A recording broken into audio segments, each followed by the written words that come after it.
welcome to the Everyday Board Game Podcast with your hosts, Daniel. And Daniel. Hey, Daniel. How you been this week?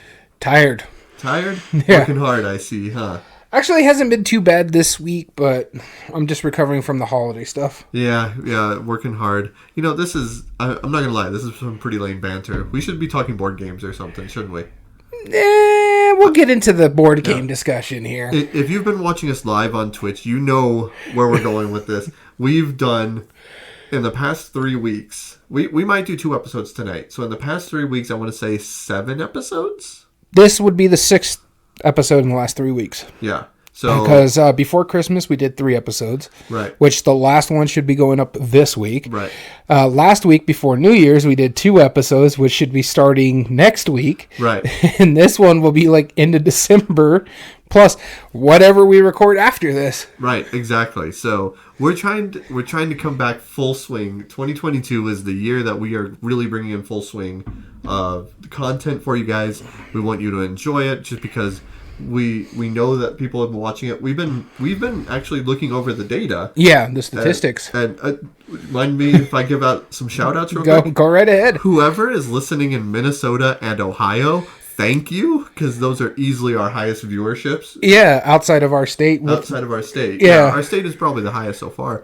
But Ohio, everybody who's in Ohio, and I'm specifically giving shout outs, so comment below. And if you hear this, go to either our YouTube channel, Everyday Board Games, or they can comment to us on Podbean as well. Podbean. Yeah. We'd love to hear from you guys, because those have been some of our biggest download rates and views, so we also, really appreciate you. Our Twitter account, @EBG Podcast, you can get in contact with us there as well. Yeah, we want to give you a shout out, so thanks again, and by all means, join us live, too. Also, we noticed Ontario had some downloads, so once again, thank you, Tabletop Bellhop. If it was you, if not, whoever it is, still thank you. We're just assuming it's Tabletop Bellhop. Yeah, a fellow podcast who just so happens to be in Ontario. Yeah. So as well as what shocked me was we had some downloads in the Philippines. Yeah, a few in the Philippines, which was interesting. Anybody who's Filipino and listening to this, thank you also. I mean, anywhere really. Yeah. Thank you for listening. Thank you for listening to us. Yeah. Just on our audio side, we were just looking at the statistics, like we said before we started this, and wow. The growth that we started from, we were like happy with 5. Yeah, probably. On average, maybe. And now we're averaging like 20 downloads in our first week. Yeah. So. Speaking of, our friend Mario Fanatic, he gave us a shout out real quick on Twitch. So he's hoping to see Sentinels of the Multiverse. I'm going to give you a spoiler. It's on honorable mentions. It's unfortunately not in our top 8 debate, but that doesn't mean we won't bring it up, because we will. Yeah. And we'll talk about it. But he said that he is going to see a superhero-themed movie tonight. I'm assuming I know which one that is. I'm assuming I know which one that one is, and too. We've both seen it, so let's save him some time by telling him how it ends. No. Actually, so a funny story. I know I'm on another tangent. What else is new? I went to lunch with a few of my colleagues today. Yeah. And we were talking, and one of them said, it's like, yeah, I haven't seen Spider-Man yet. I'm really looking forward to it. Yeah, and one of my colleagues was like, yeah, there was this crazy thing that happened, and straight up told her like one of the biggest twists in the movie. Oh man! And I almost felt bad, but at the same time, I mean, you would have found it out by watching the movie. But no, still, come on! Don't spoil someone's fun. I'm not trying to spoil the fun. It's just like it was just like so nonchalantly that she didn't notice that she was doing that. And it's like, oh yeah, there was this time where this, and this happened. And specifically, this, and this happened. And I think you know what I mean by this, and this. Which isn't spoilers, but like, you know what I'm talking about. Yeah. And it was just like, it wasn't, I was expecting like violent punch from my colleague, all the spoilers. But yeah, that's the movie you're going to go see, Mario Fanatic. Thanks for tuning in. Hopefully you'll enjoy the movie. Maybe you'll be able to see at least part of the debate. But otherwise, enjoy the movie.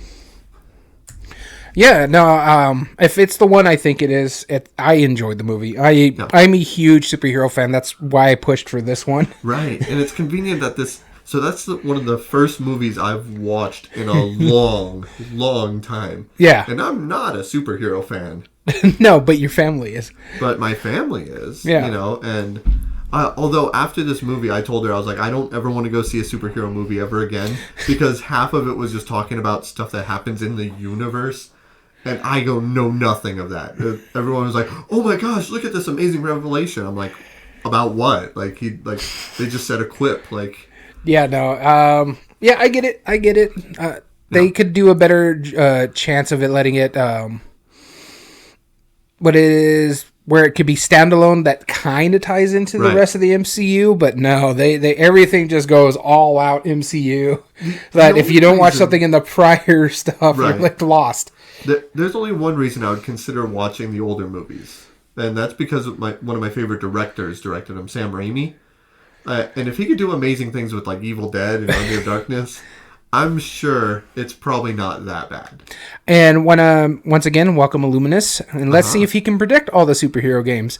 All right, feel free to shout them out in the comments while we're loading, and we will either confirm or deny them. We'll find out. Also, I'm gonna put this here. Nope, wrong one. Live troubleshooting. No, it wasn't live troubleshooting. I was trying to send the same link. This way they can see where we're pulling the games from. Oh, that's right. Yes, the Board Game Geek. So, as always, we're going to be doing one of our top 8 debates today. And the way this works is quite simply, we take the top 8 games on BoardGameGeek.com, rank them by a category, subject, a mechanism, designer, publisher, whatever. Anything that you can put them in order by. And take the top 8 highest ranked that we've both played, and then we're going to debate to see which one, in our opinion, our completely non-biased, scientific approach opinion is the best out of those. So that'll be in the running for some of our top Champions Edition. The Champions Edition, pretty soon. Yeah, I think in March. Yeah, in March will be our second Champions Edition. Just for everybody to remember, Gloomhaven was our first champion. So we need to do this for 8 years. This way we could do a top 8 top 8 debate for champions. Yeah, so, 8 years from, or I guess it would only be 6 years after this March. That's not that bad. So. The heck was that? All right, so. My phone just went all crazy, so I was confused. That's all right. It's not like we're professionals at this or anything. No, it's just reminding me that I have a delivery tomorrow. Fun. Okay. Hopefully it's a board game? No. Oh, how lame. Why would you even acknowledge that over our podcast? Because it's a new TV. Are you going to use to watch videos about board games? Heck yeah. All right. We're full circle. Let's do this. So, just for everybody to know, I know we get off tangent quite a bit. This one's theme is superheroes. We were kind of talking about it earlier. But this is the top 8 theme superheroes. This is also from BGG. So that's what we went with is theme. Yeah, the theme superhero. Not mechanism superhero, because I don't know many people who can or do that. Category superhero. Or publisher superhero. Designer superhero. Yeah, there's not really one of those, but that's all right. And, of course, as always, we posted the poll on the Board Game Revolution forum on Facebook. So go check them out, Board Game Revolution group on Facebook, and you can always comment and vote on those, because that's important. We put it up on there. We weren't sure if we were recording today. Yeah. So it was kind of last minute that we posted it. So if you're watching us live, please, by all means, go over to that group and go vote. Go vote, yeah, because we're going to leave it open as we're going along. So whoever is the highest vote getter, if we're tied in the first round, that's what's moving on. If it's tied in the second round and they got more votes between that period, they're moving on. We're keeping it live today. We're keeping it live. That's right. In fact, I kind of like this. I know this is going to be great until we get to the point in our viewership where people are actively voting against what we're debating. Just to kind of sway the vote and mess with us. At that point we'll have to just shut it down prior to the we probably, if we're going to start doing top 8 debates, we should put it up on a Sunday. This way, when we do record, we'll have enough votes. Yeah, exactly. Even a day in ahead, we always got used to. Yeah. So I think that's what we'll stick with. We just don't know what we're recording half the time, when we're recording half the time. That's right. So I think just to give more people time enough to vote, let's go ahead and talk about our personal honorable mentions. And if you agree with that. Yeah, that's fine. All right, so I have right here, of course, our Coin of Doom, as always, today. Speaking of which, it is a 2018 Denver penny. I've been, I want to say in 2018, I actually went to the Denver Mint. You're such a nerd. I really am. My wife absolutely hated it. And I thought it was one of the most fascinating things. Actually, I wouldn't mind going to the Mint. It would be interesting. Yeah, I mean, just the sound in there, it was amazing. It was amazing. And yes, Mario Fanatic, pot, kettle, yeah. Exactly. So, we're going to talk about our honorable mentions. This was tough for me, honestly, because I don't play many... as you heard in the earlier parts of the podcast, I'm not a big superhero fan. So the fact that superheroes are on a theme doesn't exactly excite me. It doesn't bring me to the game. I'll get into that here in a little bit, right. What it happens to me. So a lot of my arguments, and I know you're going to be, since you're a much bigger superhero fan, I trust that, whichever ones the mechanisms match the theme. I know you're going to take your bias out of it and be as thorough as you can, but I'm going to go simply mechanism on this. Like which ones I think are better games. Like regardless of I'm gonna treat these games like you took the superhero theme out of it, and which is a good game and which one isn't. As that part. So that's going to be my focus. So. Are you ready with the Coin of Doom? I'm ready with the Coin of Doom. Are you? I sure am. And it's going to start with you, sir. Alrighty. So my first honorable mention is more of a dishonorable mention. I do have to put this one out there, and Illuminous just mentioned it. Mythic Games, Batman, what is it? Gotham City Chronicles, I think it's what it's called. I have to say, I was really looking forward to playing this game, and the reason why this is a dishonorable mention is because I couldn't pull another game out, really. I could talk about Batman Love Letter if you want, but This one needs to be talked about. Batman Love Letter was decent, though. Yeah, Batman Love Letter was great. Yeah. This one, however, was the game that I was really, really looking forward to, and luckily I never Kickstarted it because I couldn't afford it at the time, but a buddy got it. He is also a big Batman fan, and to me, this is probably the biggest disappointment of a game that I've ever played. And not the game that was bad. The game is fun once you figure out how to play it.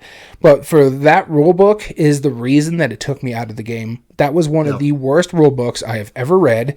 We couldn't figure out half the things they want because they didn't even print some of the iconography in the rulebook, so we couldn't figure out what it is. We had to go to Board Game Geek for an errata that it was just... It was a disaster. The errata, bigger than the rulebook? Yes, because there was a lot of printing errors in that one, and there was a lot of issues. The game itself is okay. It's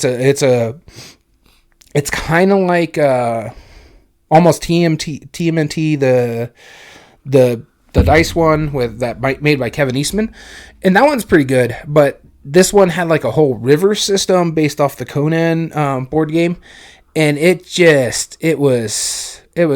I wanted to like it, and like Illuminous was saying, it's because the minis were amazing. No. But that was one of the games that's when you're like, oh, they jumped the shark on that, because they came up with Bat Cow. They printed a mini for Bat Cow, who is a random character in the Batman series that is more recently a menagerie pet for the newest Robin, Damian Wayne.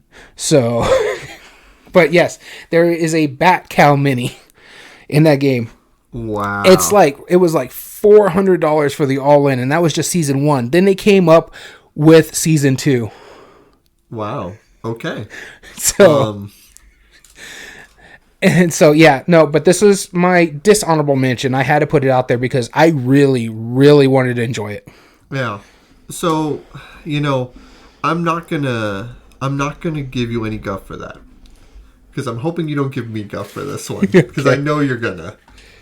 Even though I'm politely asking you not to. But no, the reason it's my number 3 honorable mention is because I really do think, as far as a game goes, it's as fun as my other honorable mentions. And that's Hit Me. I'm sorry, it's superhero themed. On purpose. Yeah, I know. It just so happens to be a game I designed personally. But the fact that I designed a game that was superhero themed goes beyond my comfort level, and it does fit thematically. Kinda. Ish. I'm just gonna go back to doing what I'm doing right. over here, And that was worth and it. So, keeping my because this is a family-friendly podcast, and I don't want to let things slip. Okay, that's fair enough, and I'm glad you didn't immediately go for the lightsaber. Wait, why did I just remind you of that? I knew where it was the whole time. It's right behind me. Well, I really do think it stands on its own. I do think Hit Me's a good game. Go check the YouTube video. When you're comparing it to something like Monopoly. Right. I mean, well, it's definitely better than Monopoly. Yeah. Yeah. I mean, I'll give it that. Yeah, so for the people who are running gag joke hold on, here. which one would you rather play? Batman Chronicles or whatever that was, Arkham Chronicles, or Hit Me?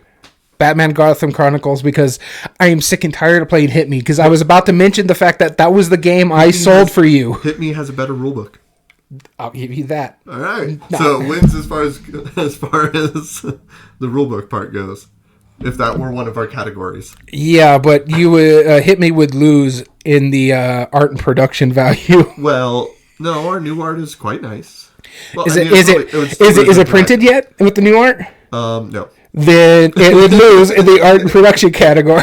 Fair enough. That's fair. Well, that was my number 3. Hit Me, designed by yours truly. Anyway, go for it. You got to flip the coin of doom.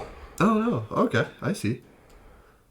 All right. You go for it. So my number 2 is a game that was actually perfectly timed. It was posted in our chat here, and I had forgotten about it. But it was actually legitimately a really fun game. That's the Teenage Mutant Ninja Turtles game from IDW. What I like about it is the mechanism that I believe Kevin Wilson was the one who designed it. I was saying Kevin Eastman because that was the Kevin Eastman is the Teenage Mutant Ninja Turtle creator. Sorry, I got the Kevins mixed up. But both Kevins were at the Gamma Trade Show that year that I met them, and they were both really cool guys. And that's why I wanted Kevin Wilson on our podcast, is because he's just a genuinely really nice guy. And the mechanism that he uses is really simple, but really effective. Essentially, all you do is you roll 5 dice, 3 are in front of you, or you put them in a row. 3 are in front of you, 1 is slightly to your left, 1 is slightly to your right. The ones that are on your left and right are shared with your left and right neighbors, which is a really simple mechanism. But that way, it's kind of like drafting in a way, since it's all cooperative. But the fact is, you get to choose what 3 focus on you the best, and how to benefit the players that you're adjacent to. That's a super cool mechanism. Now, I never got very far in the game itself, but I probably would have. It was a solid idea and a solid design. I wish I had seen that in more games. Yeah, I really do enjoy that game. I've only played the first scenario a couple of times. We were supposed to do the campaign on it. We just haven't. It's really good. The only issue is that it's a 1 versus mini. So it's...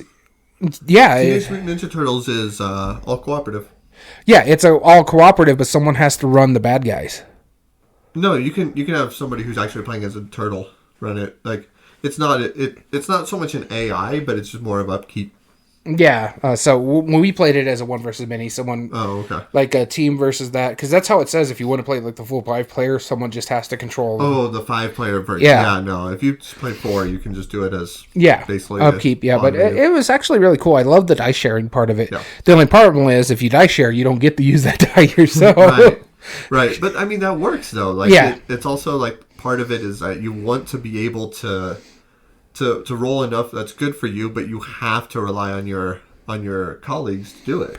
See, I was not wrong. Mario Fanatic says that it was a 1 versus many. There is a single pure co-op scenario, but that's just a small thing against the Mousers.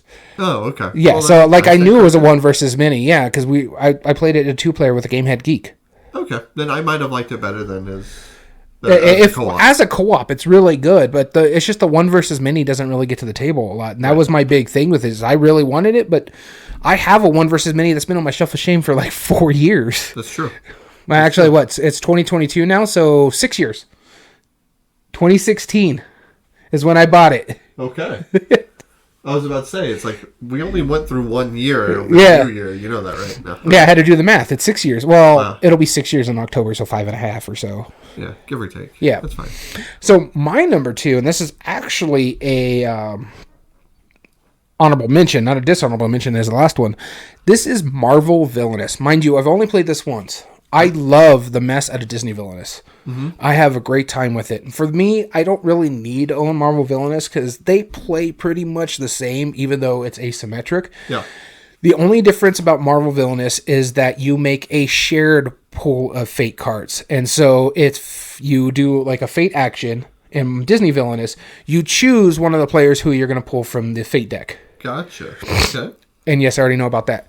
Yep, we'll bring it up during the podcast. But in the Marvel Villainous version of it, it's a shared pool. So all the fate cards get shuffled together with some, I guess, team things that you as Villainous have to take care of, as well as your own personal ones.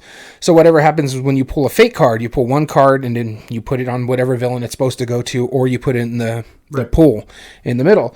And you guys have to take care of that cooperatively for you to meet your mutual goals. So the fates have to be taken care of. I thought that was actually a neat trick to do for Marvel Villainous. Absolutely. Yeah. Because at Disney Villainous, there's no interconnectivity, really. There's no metaverse for Disney in a sense. There is some movies that are kind of tied to other movies, and you'll see like the Easter eggs and stuff like that in there. But in Marvel, it's all interconnected. So there is a reason why Thanos would be working against Loki or stuff like that going on. So it makes a lot of sense for that aspect why there's a shared fate pool. Other than that, it plays pretty much exactly like Villainous. You play your cards, you choose what action you're going to do. Yeah. Yep. So that's why I don't need both of it, though. I like Marvel Villainous. I can still play it. It's in one of my friends, or probably in a couple of my friends' libraries. So it's possible for me to play, but I really did enjoy this one. Right. So what I just pulled up on my phone, the reason why I pulled this up, it's the new expansion that I just announced for Disney Villain is Bigger and Badder. And it has 3 of the most amazing villains, like in any of the sets, hands down. This is probably my favorite set of questions. Speaking of which, Syndrome, which is the cover. And the bad guy from The Incredibles. Yep, Hey, superhero theme. Superhero now, right? And then Lotso Bear from Toy Story 3. Probably one of my favorite villains. Oh, he's dark, isn't he? Yeah, for something that's so cuddly. Yeah. Oh, man, they ran with that idea. But my all-time favorite, because this is from my favorite Disney movie of all times, Mad Madam Mim from Sword in the Stone. I like Sword in the Stone, but it's not my favorite. That was about the biggest stretch that they could have made to find a villain in that movie. From that one, yeah. But that's the only one that would have made sense. So I'm sure, you'll probably have, Arthur as one of the characters. Yeah. But really, it's going to be Merlin in the Fate deck. Dude, I'm stoked about that. I was so excited when I found out. I almost dropped my phone and broke it. Speaking of which, I got the most recent expansion for Christmas with the Gaston and Madame Tremaine. Uh-huh. So I have to look that one out. Mario Fanatic was asking, is there any Disney adaptation other than Sword in the Stone where the original author was involved with the film like T.H. White was? That's a good question. I don't think so.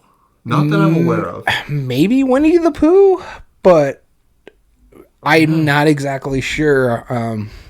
Like the later movies, no, because that guy died a long time ago. Right. But maybe in the early versions. But no, I don't think so. Yeah. But then again, I don't know. Now, is there any Disney adaptation as far as board games? No. Definitely not. Yeah. All right, moving on to our number 1. And our number 1 honorable mention from us starts with me. Starts with you. And so my number 1 honorable mention is a pseudo sequel that can co-op with one of our games on our list. And this, for me personally, is probably my favorite game on this list. That isn't on this list, and that's X-Men United. Okay. I had a blast playing this one. I still haven't beat it. I mean, this is on your honorable mentions as a technicality. On a technicality, yes. It does play similarly to Marvel United. In fact, you can actually mix and match it however you want. Sure. What I do like about what this one does compared to Marvel United is that you can play against 2 of the characters, or you can play as 2 of them. Right. So Magneto and Mystique are actually villains as well as heroes, so they actually come purple rather than red or blue. Yeah. Blue is your superhero colors, red are your villain colors. These ones are purple because they can play as either one. Makes sense. And I really have a good time with this. It's a very simple co-op. You run around working as a team to try to meet the threats and defeat your big bad. Well, okay, I take that back. I have beaten this once by the skin of our teeth. And that was in a 2-player. In a 4-player game, we got crushed. So, as most co-ops, 2 players tend to be easier than a 4-player game just because the way the bad stuff happens quicker. But oh my god, I found this one to be great. I enjoy it. This one I went all in on it. So I got the base game and I'll be getting all the extras. And the reason being, X-Men is my favorite Marvel. Yeah. I love the X-Men. I grew up on the X-Men. I read a lot of X-Men. And read the Nightcrawler comics growing up. He had his own comic line at that one point. So I am looking forward to getting all the expansions because I know every single one of those in there. I don't know all the Marvel Universe. So, like, some of the ones that were in the Marvel United expansions, I'm like, okay, I get the Spider-Man ones, I get the Fantastic Four ones, and then there's, like, this and this. I'm like, oh, yeah, there's that one. And I believe Goop is actually, your favorite mutant is in there. Doop. Doop, yeah. Doop, yeah. D-O-O-P, Doop. Yeah, no, that's my only mutant. That's the only X-Men that I do find, or that I do enjoy. But you know what? Go ahead and try and guess my top 3 superheroes. Just my personal ones. I dare you to try and guess. I have actually 3 favorite superheroes. Yeah, I'm drawing a blank because they're going to be some random. You know of probably 2 of them. You definitely know of one of them. Yeah, when it coming to you, who knows? Who knows? Okay, so one of them is Labman, which is probably one you haven't heard of. Yeah, he was the character created by a magician named Rudy Kobe, and they did make comics for it. Like they made comics for a lot of things. Doesn't mean I read them. He was like the opposite of a mad scientist. He was a scientist for good that would defeat these evil villains. I have a Gloomhaven comic that I haven't read yet. Well, what was amazing about it is Rudy Kobe actually made his second on, I think it was on Fox probably. His second hour. Oh, I know one. Now you just reminded me what one, because you said Fox, and I'm like, okay, now I know. You probably know one of them. Yeah. I think you're right on that if it's the same one. But he's blue. Yes. Yeah, we're on the same page here. But yeah, so he actually made a special an hour-long magic special where all of these super villains would come and get one chance, and he'd spin the wheel of doom, and it would land on a random villain. And they would have one chance to try and destroy him. And then otherwise, if nobody could do it, then he locks him away forever. And one of them was like a David Copperfield ripoff. His name was Magic Dave. And it was so dramatic. And he would tell like these stories about making waffles and like just dumb stuff, right? And no wonder you like it. Always with the hair being blown and like the women like dancing around him and stuff. It was the funniest thing. I'll have to show you that sometime. But anyway, so that's one of them. Go ahead and name my number 2. Tick? The Tick, yeah. Tick is just all-time funny. But my number 1 favorite superhero is one that I don't think gets enough love because he never had an animated series and he only had 1 movie as far as I'm aware of. 1 movie? 1 movie. Well, then it's not Ghost Rider because he had 2. No. I'll try to think like random. He is not in any of these universes. So he's not in a Marvel movie? No. He's not in a DC movie? No. He's none of those. So he's got to be like a Dark Horse comic. The only way I don't know if they even made... They might not have made comics about him. It was just 1 movie. It was a comedy. Well, that narrows it down. There was Mystery Men. That was a comedy too. Mystery Man was okay, but he wasn't. He was The Shadow? No. Okay. Blank Man. Oh, that's such a stupid movie. It's such a good movie. No, it's a stupid Damon Wayans movie. is amazing. Yeah, he was good in Major Pain, but he was great in Major Pain. Blank Man is so good. No, it is not. He is the perfect superhero. I should have gone with your taste, and I should have come up with Blank Man because it's like saying Blank Man is the equivalent of like Spider-Man. Oh God, that's a horrible movie. Spider-Man is so unlikely to like little kids can't aspire to become Spider-Man. Like nobody's gonna get like. wave his hands like around some spiders hoping to become Spider-Man. No. But Blank Man, he is a nerd. He is a really weird, socially awkward nerd who becomes a superhero because he can invent these gadgets. That is something kids today can now learn. You do realize you described a lot of superheroes. Yes, but Blank Man was the most realistic. No, he was Yes, not. he was. He was amazing. God, that was horrible. Tell us your number one. That was my number one. Lab Man, Tick, Blank Man. That was your number one honorable mention. Number one honorable mention. So, one of the comments that we'll talk about here in a bit said that our top 8 debate list really threw some shade at DC. Well, I'm going to hopefully make up for it right now. This is what I think is the best DC that ain't saying superhero. much. Yeah. That's DC Spyfall. And the reason why this works is because Spyfall is a great party game, and it shouldn't make sense that superheroes work with it. The idea of Spyfall is simple. You have a packet of... multiple packets of cards. Mm-hmm. Each card has about 8 cards in it. Or each packet. You shuffle up the packet and you deal out the cards to each of the players. It's a party game. And everybody secretly looks at their location and then starts asking each other questions. However, here's the catch to this, is that one of the players does not know what the location is. They're normally the spy. And the goal of each player is to find out who the spy is. Unless you are the spy, then you're trying to figure out what the location is. So the questions have to be vague enough that they can't just figure it out right away, but also specific enough to prove that you're not the spy that's trying to listen in. Mm-hmm. So it's real simple. The reason why DC Spyfall works is because they added a second spy, depending on the player count, which is, the first spy is actually just the Joker, but then the second spy is Harley Quinn. And so... that makes sense thematically, right? They're just trying to help out the spy, help out the Joker. But there is a couple of universes. Like, so there's 30 packets in the original game. Mm-hmm. This one I think had like 20, 25 maybe. I think something like that, yeah. Yeah, fewer, but they're all set in the DC universe. Mm-hmm. And 2 of them are specifically funny. One, everyone's the Joker. And so technically everyone's a spy, and then it's just absurd. It doesn't break the game probably. Yeah. But then there's also the multiverse packet, which has one card from like different random locations, and you don't know that. So everybody's trying to give clues to the completely wrong location at the same time. Those 2 twists alone, or those 3 twists, are just what sets it over the top, and why I was willing to set aside the fact that I don't care about superheroes to make it funny. And I love that concept, and I had since bought that game since then because I think it's a great game that just so happens to be superhero themed that works thematically in a weird way. But yeah, no, I haven't played that one, unfortunately, but I've heard good things about it. Mind you, Spyfall apparently was a really good game. I haven't even played Spyfall. You've never played the original Spyfall? No. We're going to need to fix that one of these days. I say that, I think I've said that every podcast. Yeah. There's a game we're going to need to fix that. No, Spyfall's phenomenal.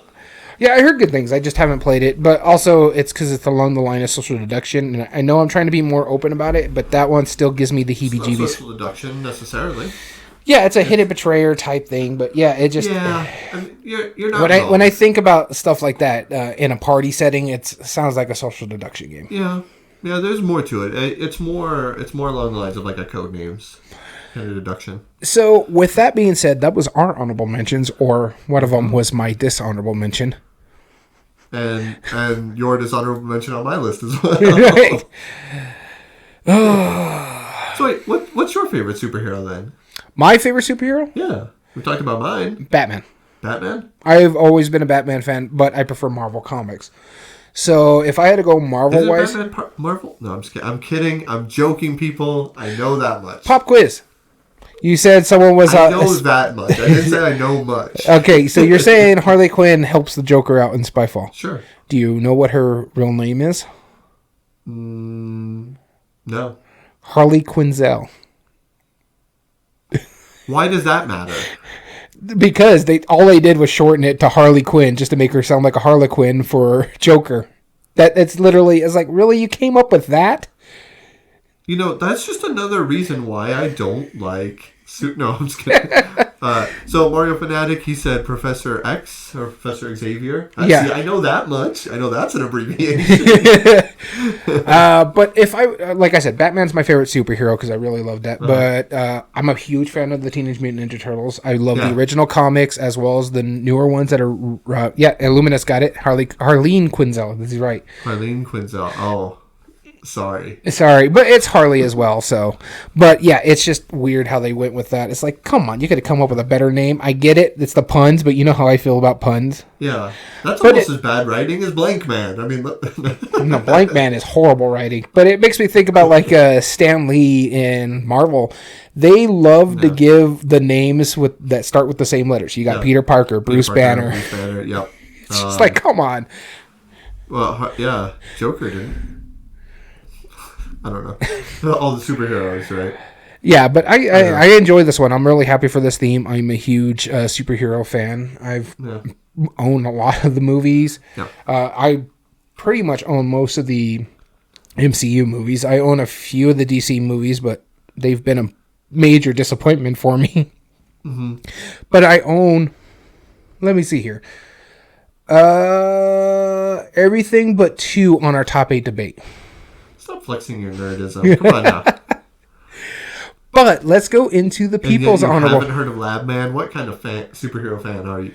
I like good stuff. Whoa, you don't know. You haven't seen that's why Hit Me wasn't on my list. Whoa! All right. People were... Shots fired. Let's talk about the people's honorable mention. Like we said, we just posted the list on here. Coming from Wayne, he suggested HeroClix, which, you know what? Had I thought of this, it would have made my honorable mentions. I have never played HeroClix. I owned HeroClix apparently because I won them like in an auction or something like that. It was a big box of them. My wife had a few. I don't know if she ever played them. It's worth getting a non-collectible set because I'll tell you why. The only reason I want some HeroClix, and I'll tell you why, and it's for one of the games on our list right now, Thanos Rising.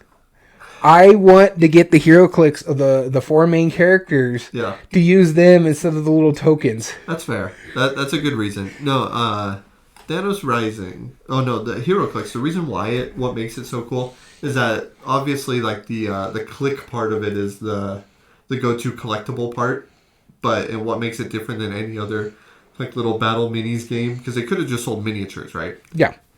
That clicking part, that mechanism, is actually really neat because the way it works is that it gives you a list of their stats, whether it's I know Illuminus says it's not that good, and I know it was a big hit. It's not as good as it should have as the hype did, but really I think it was a fun game because it would tell you their health, it would tell you their attack power, their speed, and all this stuff. All of their stats were listed in the little window that's on the base, and as they suffer damage, as would make sense, their life totals or their not only their hit points but their speed, their stamina, their attack power, that would get diminished as well. So that's why you would click it and it would actually lower the stats, which is a really good system for that. I mean, it wasn't the most balanced game ever, but that idea is really neat. Like imagine a D&D character where you just go like on your character sheet and then all of your stats are immediately available and you dwindle down depending on what's happening. So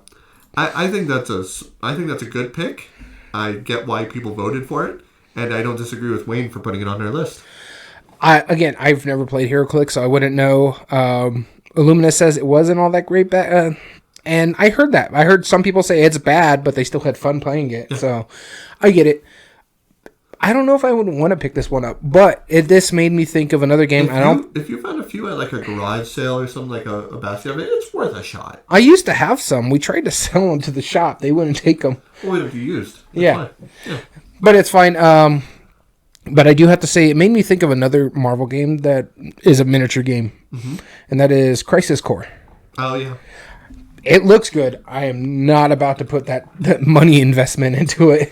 Yeah, no. So next on our people's honorable mentions, this was added by Josiah, and this one is the Sentinels of the Multiverse. Again, a game that I haven't played. I heard some people like it, some people don't.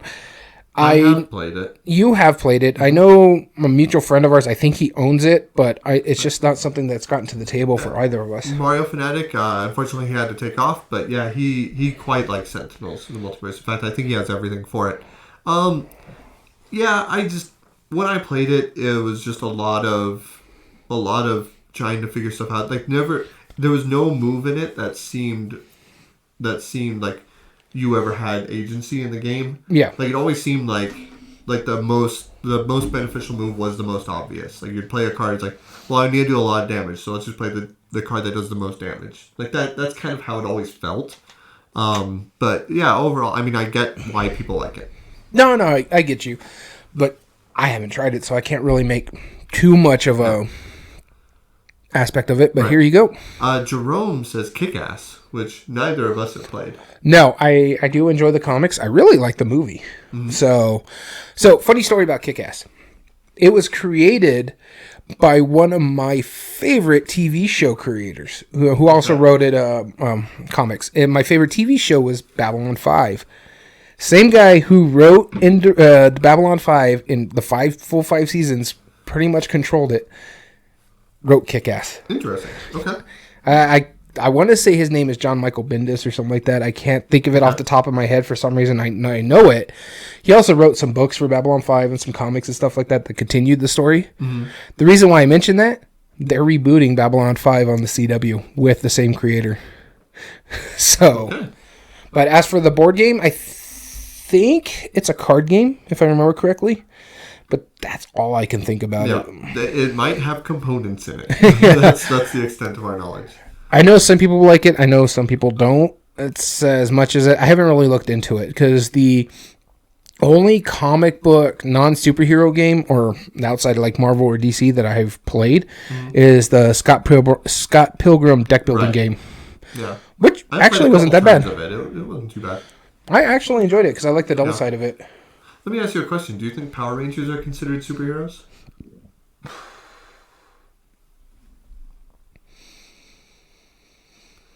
No, that's a tough one. Yeah. I mean, I imagine they are. I would consider it personally, but I don't know if they would fall under a superhero category because the criteria mostly is about... if they have superpowers, right? Yeah. And Power Rangers are just mech suits, more or less. Well, they when they morph, they get superpowers. Basically, they can apparently become ninjas. Yeah, it happens. I know when I morph.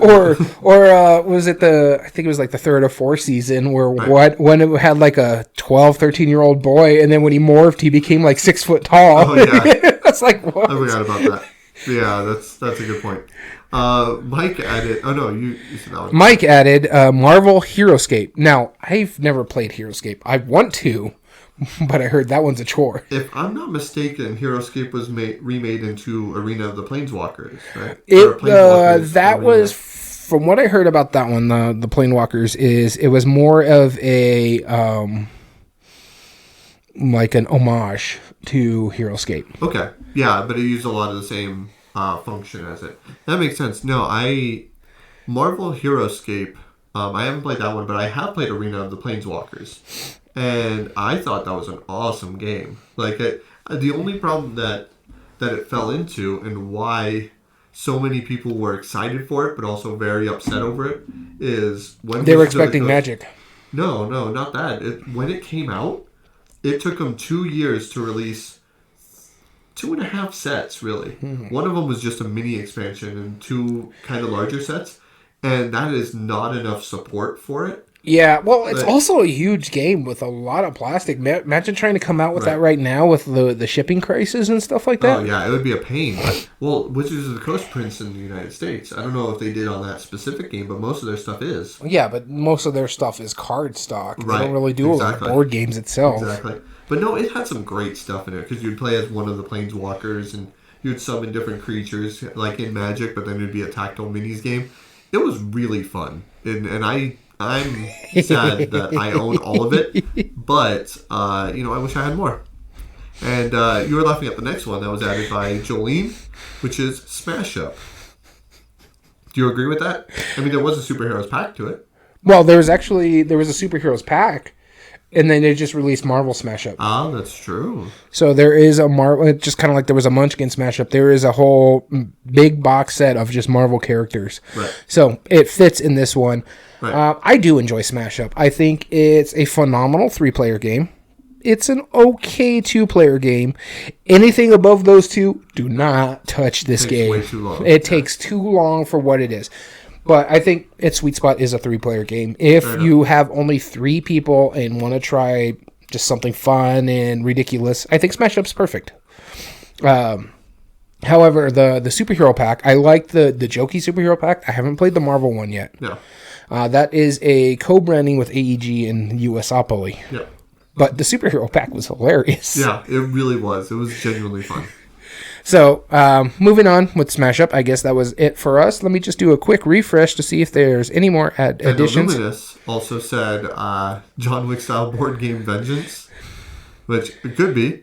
I don't know. And let's see what the comments said as well. So Wayne, he was the person who posed or who explained it was like that he is a Marvel guy, but we're throwing shade on DC, and then you, of course, clarified why we picked so many Marvel games. Yeah. Just because those happen to be the ones that we both played, and they're the highest ranked out of all those. Yeah. There was DC Deck Builder in there, but I don't think I haven't played of it, you know. No. So that's why we're not debating that one. Not saying it wouldn't have made the list. Yeah. Would have, but there you go. That's why. And Blaine adds, Marvel United really makes me feel like I'm a member of a superhero team with its mechanism of leaving something behind to support your teammate. Having both United and United X-Men and waiting for more Kickstarter rewards means lots of heroes to choose from and lots of villains and scenarios to battle through. I've heard it described as a superhero board game console, and as once you understand the basic play, you can play any combo of heroes, villains, locations with ease. There you go. And Jeff had a much longer comment. I still wish I had my overpowered cards, had DC and Marvel. Now, I've heard really good things about Overpower. In fact, I think his Tom Vassell really talks about that. Yeah. Yeah. A now defunct one. Yeah, I've never really played too many CCGs. I played Yu-Gi-Oh! Sparingly just because I had friends who were into it. Right. And asked me how it plays now, and I'd be like, I don't know. I only played with the decks they built me, so.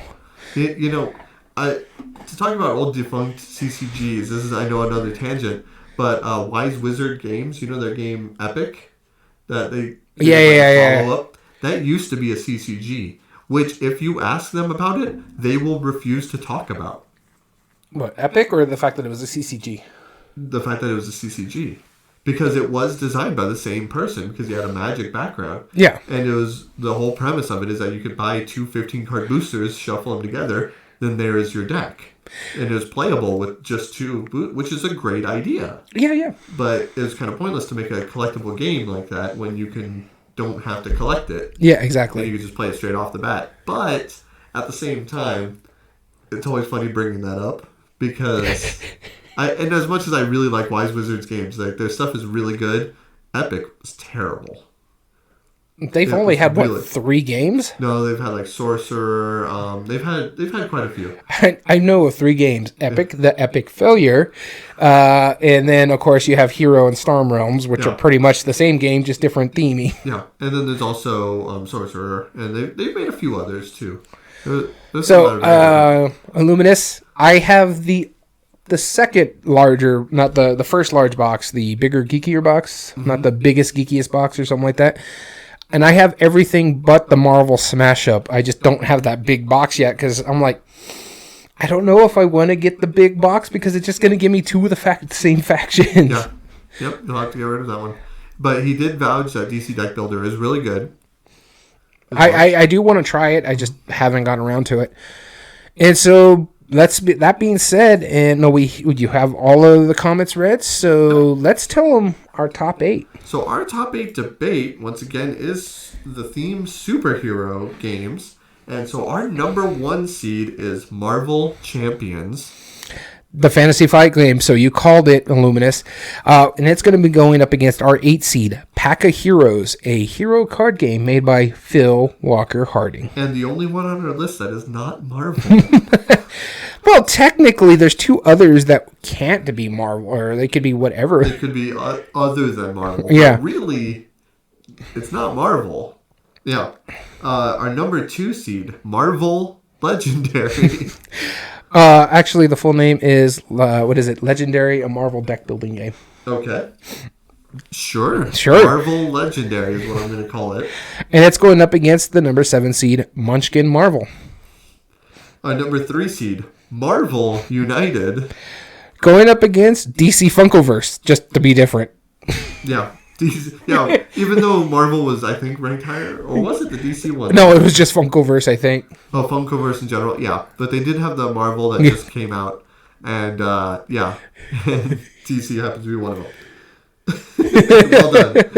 And our number 4 seed, Marvel Dice Masters, versus our number 5 seed, Thanos Rising.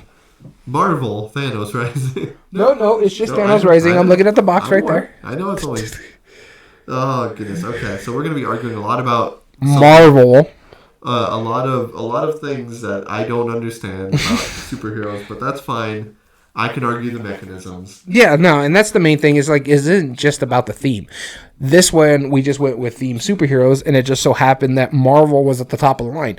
That could also be the fact that it is the bigger company right now, honestly. As much as I like DC, it is not doing well in the movie market compared to... I mean, Spider-Man broke up... Not doing well. Well, maybe not as well but definitely not as well in the board game market. But here's the thing. The movie market sometimes dictates what's going on into the board game market. What's hot? Marvel's hot. So notice everything we've read is Marvel. True. Yeah, but I will point out, though... Exactly. Disney's in control here. All of Funkoverse, though, the first ones that they came out with was DC. But that is also because they had a contract with WB. Okay. Because that's the same reason why Harry Potter was one of the first ones as well. Oh, okay. I believe that. But yeah, either way. I'm okay with arguing it because no. I don't disagree with you. And I feel bad for DC. I like most DC comics and I like most Marvel comics. The only thing is I think Marvel does better with their stories. Yeah. And I think Marvel is just better. Comment your hate below. I don't know. I really don't know. As of right now, Marvel is better. It's proving it in the box office because they have a clear, concise plan. He said it. Illumina said it. It's because of Disney. Yeah. Disney's being smart about it. They're sending the licenses to the right people. Think about it. Funkoverse just got Marvel, as did Unmatched. Yep. So that's 2 great games that have already established great games. Yeah. With Disney on it. And then, or Marvel. Then you got to look at Codenames, too. Already a phenomenal game now has a Marvel license on it. Yep. DC needs to step up their game. Right. That's true, because all they've worked with is... Cryptozoic, I think. With DC Deck Builder. That's true. And, well, I mean, and Funkoverse. And Funkoverse, which is Funko Games now, I guess, because Funkoverse was basically what put Funko Games on the map. Yeah, more or less. Yeah. So, all right. Let's go into it then. Thankfully, it's not just about theme, and I'm not completely out of my element. We rank this on 5 different criteria. The first criteria that we rank it on is ease of play.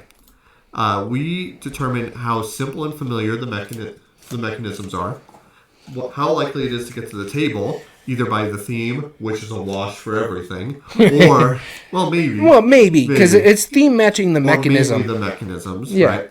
And how likely the game is to provide analysis paralysis, which is a detriment. It's a term that's used in the board game where basically that means, like, do you have too many good choices or too many bad choices?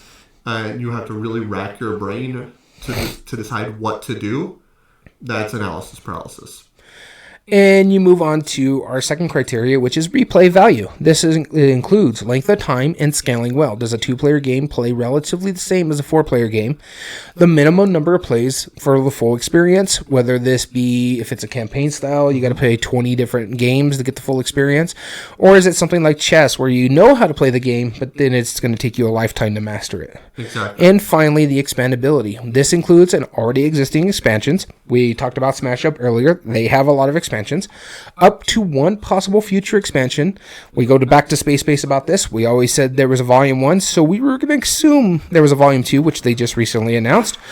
Or expansions that have been confirmed by designer or publisher. Again, we use Wingspan as an example.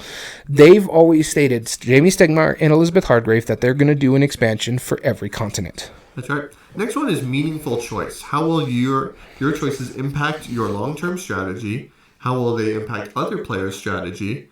Not as so much long-term, but just in the moment. Mm-hmm. And how much do arbitrary choices make an impact on the gameplay? If you can make an arbitrary choice and just do just as well as a non-arbitrary choice, then that means your choices are all either really good or really bad, and therefore makes it less of a valuable decision as far as meaningful choice goes. Next up is game immersion. Does the game fit the category best, or in this case, the theme matching the mechanism? Do you feel like you're playing as superheroes when you're playing the game? Right. That'll be a tricky one of this. Yeah. And the next one up is player interaction. This means table talk, or how you're getting into the role of the character you're playing. Do you feel like you're playing as Professor X if you're playing X-Men United? Or do you feel like Thanos is really kicking your butt in Thanos Rising? And finally, memorable moments. What are those things that are going to make you stand up and shout? Leading you to say, hey, this was great. I'm going to remember this and what you're going to talk about in the future. That's right.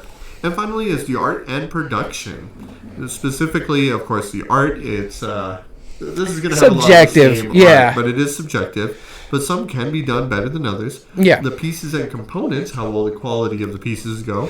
And graphic design, which is everything from the box cover, the iconography, if they use more text, and specifically if it's colorblind friendly. That's a big one for us. That's right.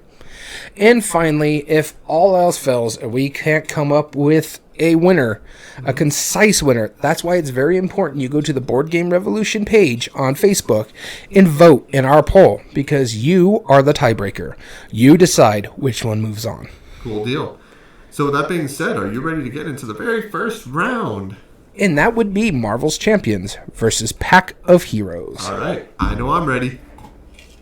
So I flipped the coin of doom. Daniel, you're going to be leading us off. He is currently shaking the cup of doom, and you get to pick which one you're making the argument for. Marvel's Champions. I don't know if you guys can actually see that, but it's washed out. Especially our podcast listeners can't see that. That is true. So I get to choose probably one of my favorite ones on this list. Okay. I like Marvel's Champions. It's an LCG, so it's a money suck. So be warned if you're going to play that. It is very much a money suck. In fact, I just bought more stuff for it. I got the Doctor Strange pack. Yep. Which you showed off on one of the previous podcasts. No. I got the Venom pack. That was a Christmas pack. As well as the Green Goblin scenario. More since then. I've gotten more since then. That's embarrassing. I had a Barnes & Noble gift card, so I took advantage of it. That's true. So I got that, and I got the Red Skull expansion pack as well as Doctor Strange, because my wife enjoys Doctor Strange. So this thing, when going through our criteria, it is not hard to play. It's not easy, but I actually find it easier than Pack of Heroes. No, I disagree. Pack of Heroes is very simple in comparison to Marvel Champion. Marvel Champion has a lot of upkeep. There is a lot of things to consider, and since every player, even if it is co-op, every player plays completely different. Well, it's asymmetric in, so going to game immersion, you do feel like you're playing your superhero. When you're playing as, like, think about it. We played a 3-player game. Right. I played as the Hulk. I felt like Hulk because I was smashing everything. Right. I really got into it. This one does lead to me more memorable moments because I remember both of us playing Pack of Heroes because we were really wanting to try this. Right. It was a Phil Walker Harding game. Yep. It's probably my least favorite Phil Walker Harding game. I would agree with that, yes. It's not bad. It's a good 2-player game, and that's another thing about the replay value. It's only 2-player. Yeah, it's only a 2-player game. Right. And it's fine. It's great. I honestly think just Marvel Champions should move on. I think it's just a better game. You could tell it's an early Phil Walker Harding game. Uh-huh. He was finding his footing. I just think Marvel Champions is a better game. Right. If Phil Walker Harding's name was not on the box, I would not know it was his. Yeah, exactly. It doesn't feel like anything else. No. Now I'm going to make the argument for it. And the pros that I think, I don't think it'll move on, personally. I do think Marvel Champions should move on. But here's something that I know I am going to come back to multiple times during this debate. And that is, and this, I guess, works along with how well does the theme match the mechanism.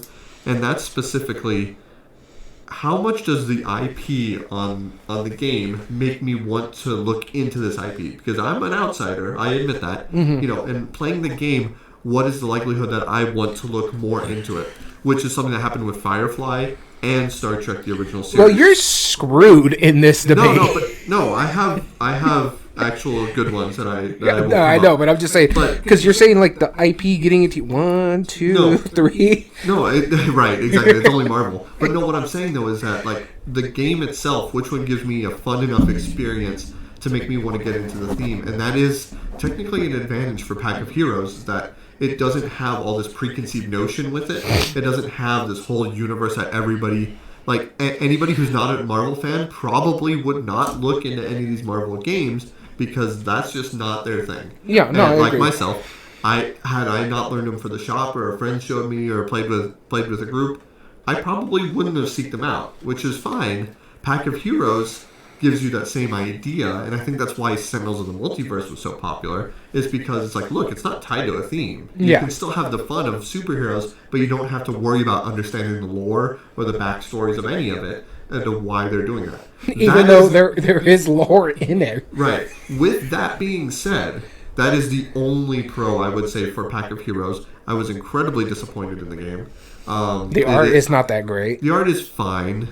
At best. At best. It is definitely no Marvel's Champion. Marvel's Champion is a very pretty game. The reason I really like the Marvel's Champion artwork is because it harkens to the comics more so than the MCU, like a lot of these other games. Right. The art style, Doctor Strange looks like the Doctor Strange you would read in a comic book. The only thing that I think Pack of Heroes, as far as our 5 criteria has on it, is ease of play. And that's because Marvel Champions is such a learning curve. It is a learning curve. I'll give you that. It's so difficult to get into, especially with people who already know it.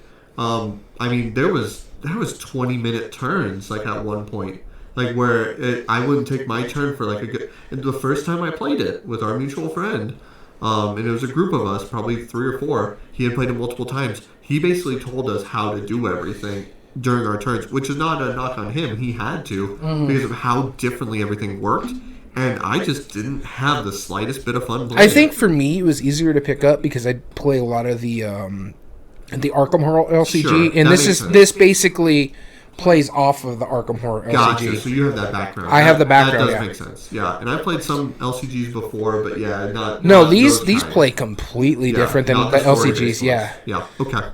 I will.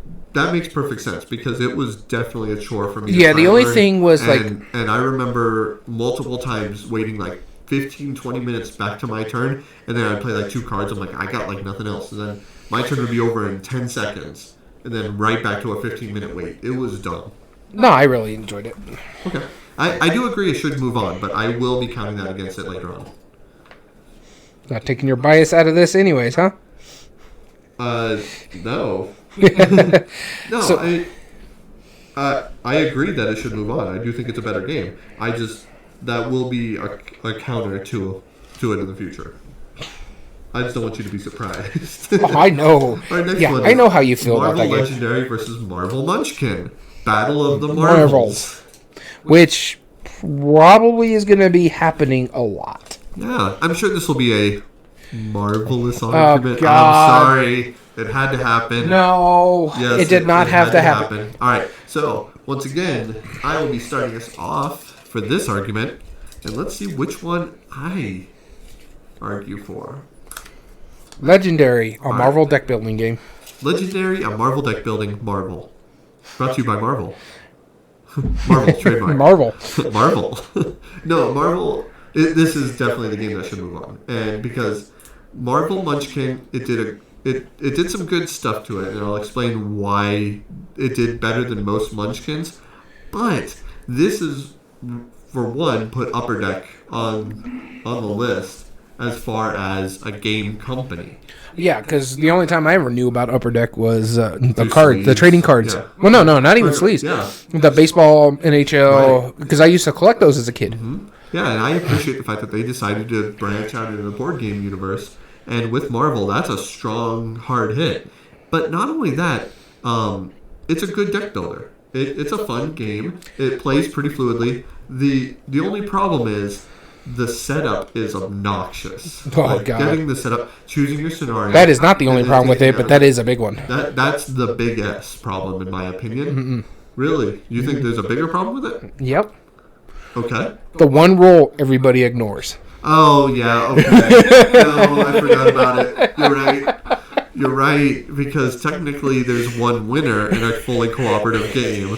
And that's who slayed the most guys. You keep the villains and everything that you do, or the people you rescued, in your glory deck, I guess yeah. And whoever has the most victory points at the end of the game is the true superhero, and that is by far the stupidest rule that has ever come out. Right. That's a big knock to it. I had forgotten about that because I forced it. Honestly, the only way that would work for me is they made like a legendary Lord of the Rings game, because it harkens to Legolas and Gimli when they're going through, like, that's one for me. That only counts for one kind of stuff. But your counter argument, though, makes perfect sense for your game, Marvel Munchkin, which makes absolute sense. But no, back to Legendary, though, real quick. It is a solid deck building. It does work functionally really well. It introduced wounds, which were basically dead cards that go into your hand, which most deck builders at the time didn't have that. And that actually makes sense. And most deck builders were basically also giving it. Also too, because of its co-op, they had a way to dead your hand. Yeah, exactly. They had a way to dead your hand. They had it where you could actually assist each other in different ways, which is a cool thing. And the fact that it's co-op, like each villain had its own scheme that you choose, like either at random or by the setup. Yeah. Made it amazingly replayable. It's now at the point, I don't think there's any comparison that this is the most replayable game on our list at all. And that's saying even with Marvel Champions. No. Wow. There is so many expansions to this. There's like 30 to 40 expansions. Like, no joke. There is so many expansions to this game. Yes, there's 30 to 40 expansions with this game. Yes. There's... I'm not going to lie. I think it's almost 40 packs. I will put money on it right now. You're hearing this, people, live. I will put money on it. I will bet you money that there are more expansions for Marvel Legendary, not even the villains, than there are for... No, don't look at it yet. No, I'm just pulling them up so we can go look. Are you willing to put money on it? I'm not going to put money on it, but... Because you know you'll lose. Because I know there's more expansions the fact of the matter is, you've already cost me a monster, all right, sir? Cost you a monster. No, I mean... They pump out expansions at the same rate, and Marvel Legendary has been doing it for like 10 more years. It's not even a contest. There are just that many more expansions. Marvel Champions puts out more expansions in 1 year than Marvel Legendary does. No. Hands down, Marvel Legendary. Yeah, maybe now, but that's because Marvel Legendary has already done... at their peak, they were doing that many expansions, and they've been going for many, many years. Let's find this out. Okay, we'll figure this out. There's one of 10 to 27, so... Okay, so 27 listed expansions. Okay. So up to 3... And there might even be promos in there, but we'll look. Actually, there's not promos. They don't have... Check the middle page. Let's find out.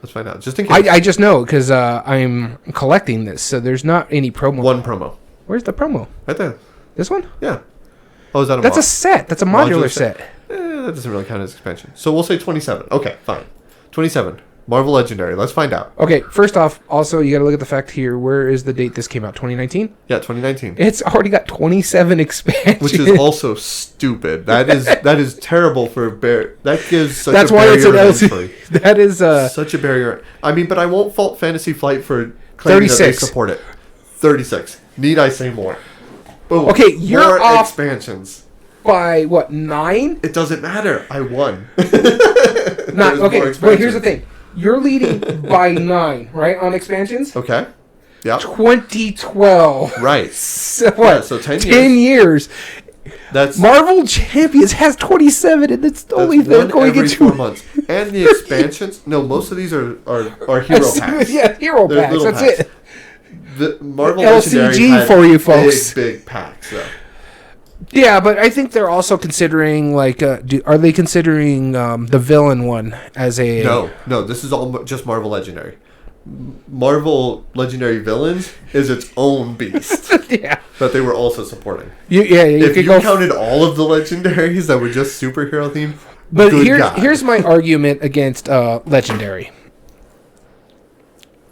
They didn't even release the best game for Marvel on this one. Legendary Encounters is the best deck builder that they've released. I'm not saying it's not, but what I'm saying is that this is what put Upper Deck on the map. Oh no, I don't disagree with you on that. This is the reason why it's loved. It's a reason it's still being done right now, and it is more expandable. But regardless, better than Munchkin Marvel. Go ahead and make your argument. I have a hard time making an argument for Munchkin Marvel. Mind you, Munchkin itself, yeah, it's the LCG model. That's what I was talking about. That's why they're in 3 years. There's not even 3 years because it came out, summer of 2019? Yeah. So we haven't even hit the 3-year mark, and there's already 27 expansions. Oh, Marvel Champion. Or Marvel... I'm talking about Champions because I'm mentioning what Illuminous is talking about. Gotcha. But going into Munchkin Marvel, it's a great theme. I have a great time with it, but it's still Munchkin. In its core, it's still Munchkin. You're still doing shenanigans, but it's more co-op than most Munchkin games. And I do like that because you don't really see a lot of co-op with the Munchkin. Because my biggest gripe against Munchkin was the take that part of it, especially when it comes towards the end when everybody just piles on the person who could possibly get to 10. Do I think this is a better game than Legendary? No, I don't. No. I have one copy of Munchkin, and it's just because for nostalgia. Yep. And it's the Legends. Because I just Legends is the best one. Yeah. Yeah. But what this did well for it, though, and why the op picked it up and added the Marvel license, and what worked really well... Because the op had the Marvel license and wanted to use it for everything. Well, because that system actually kind of worked for it. I mean, they did make it more cooperative and less combative against each other and more just like, I'm working against them. But they gave every player their own character abilities, which is something Marvel or Munchkin had never done before. You start off with the player ability, which is really cool. Something you have to gain throughout the game, so that is different. And the Marvel system or the Munchkin system is a very simple and straightforward one, and more people probably got into gaming because of Munchkin alone. Yeah. So, but I do have to say, the problem with Munchkin is this category right here. There is not a lot of meaningful choice in Munchkin. No, there's really not. It's basically a card flip. And what happens if a bad thing happens, you got to fight it. If a good thing happens, you get a reward. That's about it. Yep, that's pretty much it. Other than that, I think ease of play. That would go to Munchkin. Barely, though. Replay value, legendary. Yep. Meaningful choice, legendary. Game immersion, legendary. Yes. Art production, legendary. Yep, agreed. But again, my biggest detractor is the one rule everybody ignores. Yep.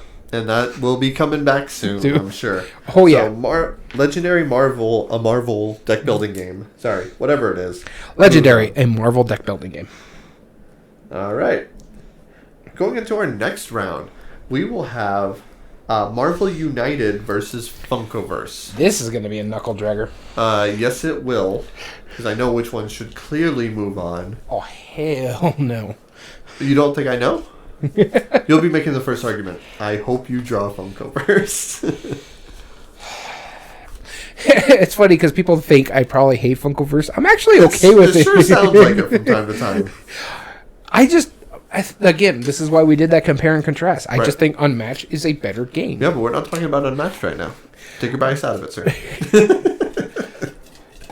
We're talking about the equally, if not better game, Funkoverse. Here's the big thing about this. It's Funkoverse versus Marvel United. Creepy Funko Pop chibi style versus chibi style chunky little minis. Yeah. Yep. So which one has a better production value? Probably Funkoverse, actually, but I get Funkoverse. All right. All right, I can make pro comments or I can make pro comments for both. For United, so... But go ahead. Here's my thing. I think Funkoverse is a quality game. It's made by Prospero Hall, so there is a reason for it. Art production is good. Yep. I think Funkoverse is better. Mind you, it's CMON. I played both. I have both. I just think the stuff is better in Marvel United because of the quality of it. Though, that is saying something because the Funko Pops are creepy, but they're solid. They're solid pieces. Yeah. I do have one detraction for Funkoverse, and you know which it is, and it's not even something that involves the gameplay. It's the stupid box. That's the one thing I cannot stand is that box. Okay. But going into the ease of play. Let's explain why you don't like the box. Because it has a window in the front, right? Okay. So easily that makes breakable. sense because you and I both, if there's an insert, it's worth putting the board on top, which you can't look at the minis if the board is on top. Yeah. Because they fit underneath. And then even with, they're designed perfectly to fit underneath the board. So that way if you do put it on top, the board or the box sits offset. And another thing that's a problem for me with that is like you put it in a game bag. Yeah. There's a possibility if something gets adjusted or slips, it can puncture the window and could damage your minis. Yeah, that's true. So that's a big thing. But again, it's not part of our... It could go into production, but it doesn't really matter to the gameplay style. In fact, you don't even keep your boxes. You have it like in a big wooden box, don't you? I use a file, like a file folder thing that you can buy at Target. Because then it has the little top tray that you can keep all of like the main content and all the minis. I just recently bought a second one, like literally 2 days ago, so I can divvy up my Funko Pops because it was getting a little tight in there. The thing about this is it's really tough for me when I'm going through the criteria. Both games are very simple. They're both very simple. They're very easy to play. In fact, Marvel United was made for families in mind. Yes. So this one is hard for me. I think Funkoverse is slightly easier. I would agree with that just because of the fact that when you play in United, you have to count like previous cards. That's the only thing. That's a little bit of a weird thing. No, what's cool about Marvel United, it's because they're going for that comic book style. You're tag teaming with your the people you're playing with, but that's here nor there. Replay value.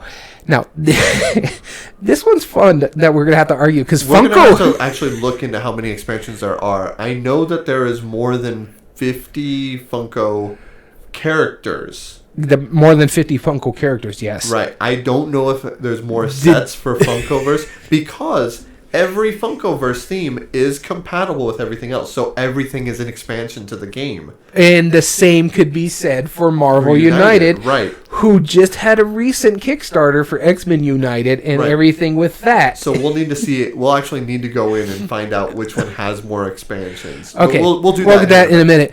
I think there is a lot more meaningful choices in Marvel United because you not only have to be careful with how you're playing your character because the cards you play are also used by other people in the line, and how many cards get played, and depending on the number of players, I think it's 3 cards for a 4-player game, and I think 2-player adds more cards, if I remember correctly. But the thing is, you have to be smart about it because after every 3rd card, the bad guy gets to move. And after you start meeting your goals, the bad guy gets to move after 2 cards. So you got to be careful about when you're putting those cards out there. Because it's going to be a while before. Because if you run out of your cards out of your deck, that's one of the losing mechanisms. Though I do say Funkoverse does have one smart choice. Okay, only one. Well, there's a couple, number. Right? But the main one I think is there's no player elimination. Right. Your character gets knocked out, and you're just put on a timer, but you're still in the game. Yeah. It's just if you're playing in a multiplayer, Yeah. Well, even head to head, it's knocked out for the one round. Yeah. But I'm saying it's just I like that there's a little timer. Yeah. Yep. I do get more in Marvel United when it comes to the game immersion side of the thing because. Yeah, you're really... Yeah. It's game-breaking when you have, like, Gladys from Golden Girls using a batarang. I feel like that adds to memorable moments. So I feel like, hands down, just the concept that I can tell you, hey, you want to play Dorothy from the Golden Girls? You're going to fight against Jaws. That's amazing. I don't care who you are. That's a memorable moment. And you don't even have to play the game. That's how memorable it is. I don't disagree with you. I do think Funkoverse is a phenomenal game. It's a great game, and here you got me saying it. Yeah. I just don't think it's the better game. We will have to break it down, sure. Yeah. But let me make my argument for Marvel United. So out of all of these Marvel games, this one is probably the one I like the most. Believe it or not. Shocking. Second most. I was going to say. There is one that I like I know which one. Right. But out of all the Marvel games that are on here, maybe third most. I don't know. There was another one that I liked quite a bit too. But this one, this was one of those ones where, like I said, was a detractor from Marvel Champions. When I played this, I was genuinely curious about the theme after I finished playing it. And that goes to say something. It's still not a short game. It's definitely quicker than... Or definitely not as quick as Funkoverse. But it is very immersive. This is... Like, Marvel United and Marvel Champions both came out around the same time. And I feel like this is the family version of Marvel Champions. This is the game that I would rather play between the two, just because of how much upkeep there is, as far as okay, I already can tell that that's probably more expansions. Well, yeah, it's saying 25, but they're not even adding the.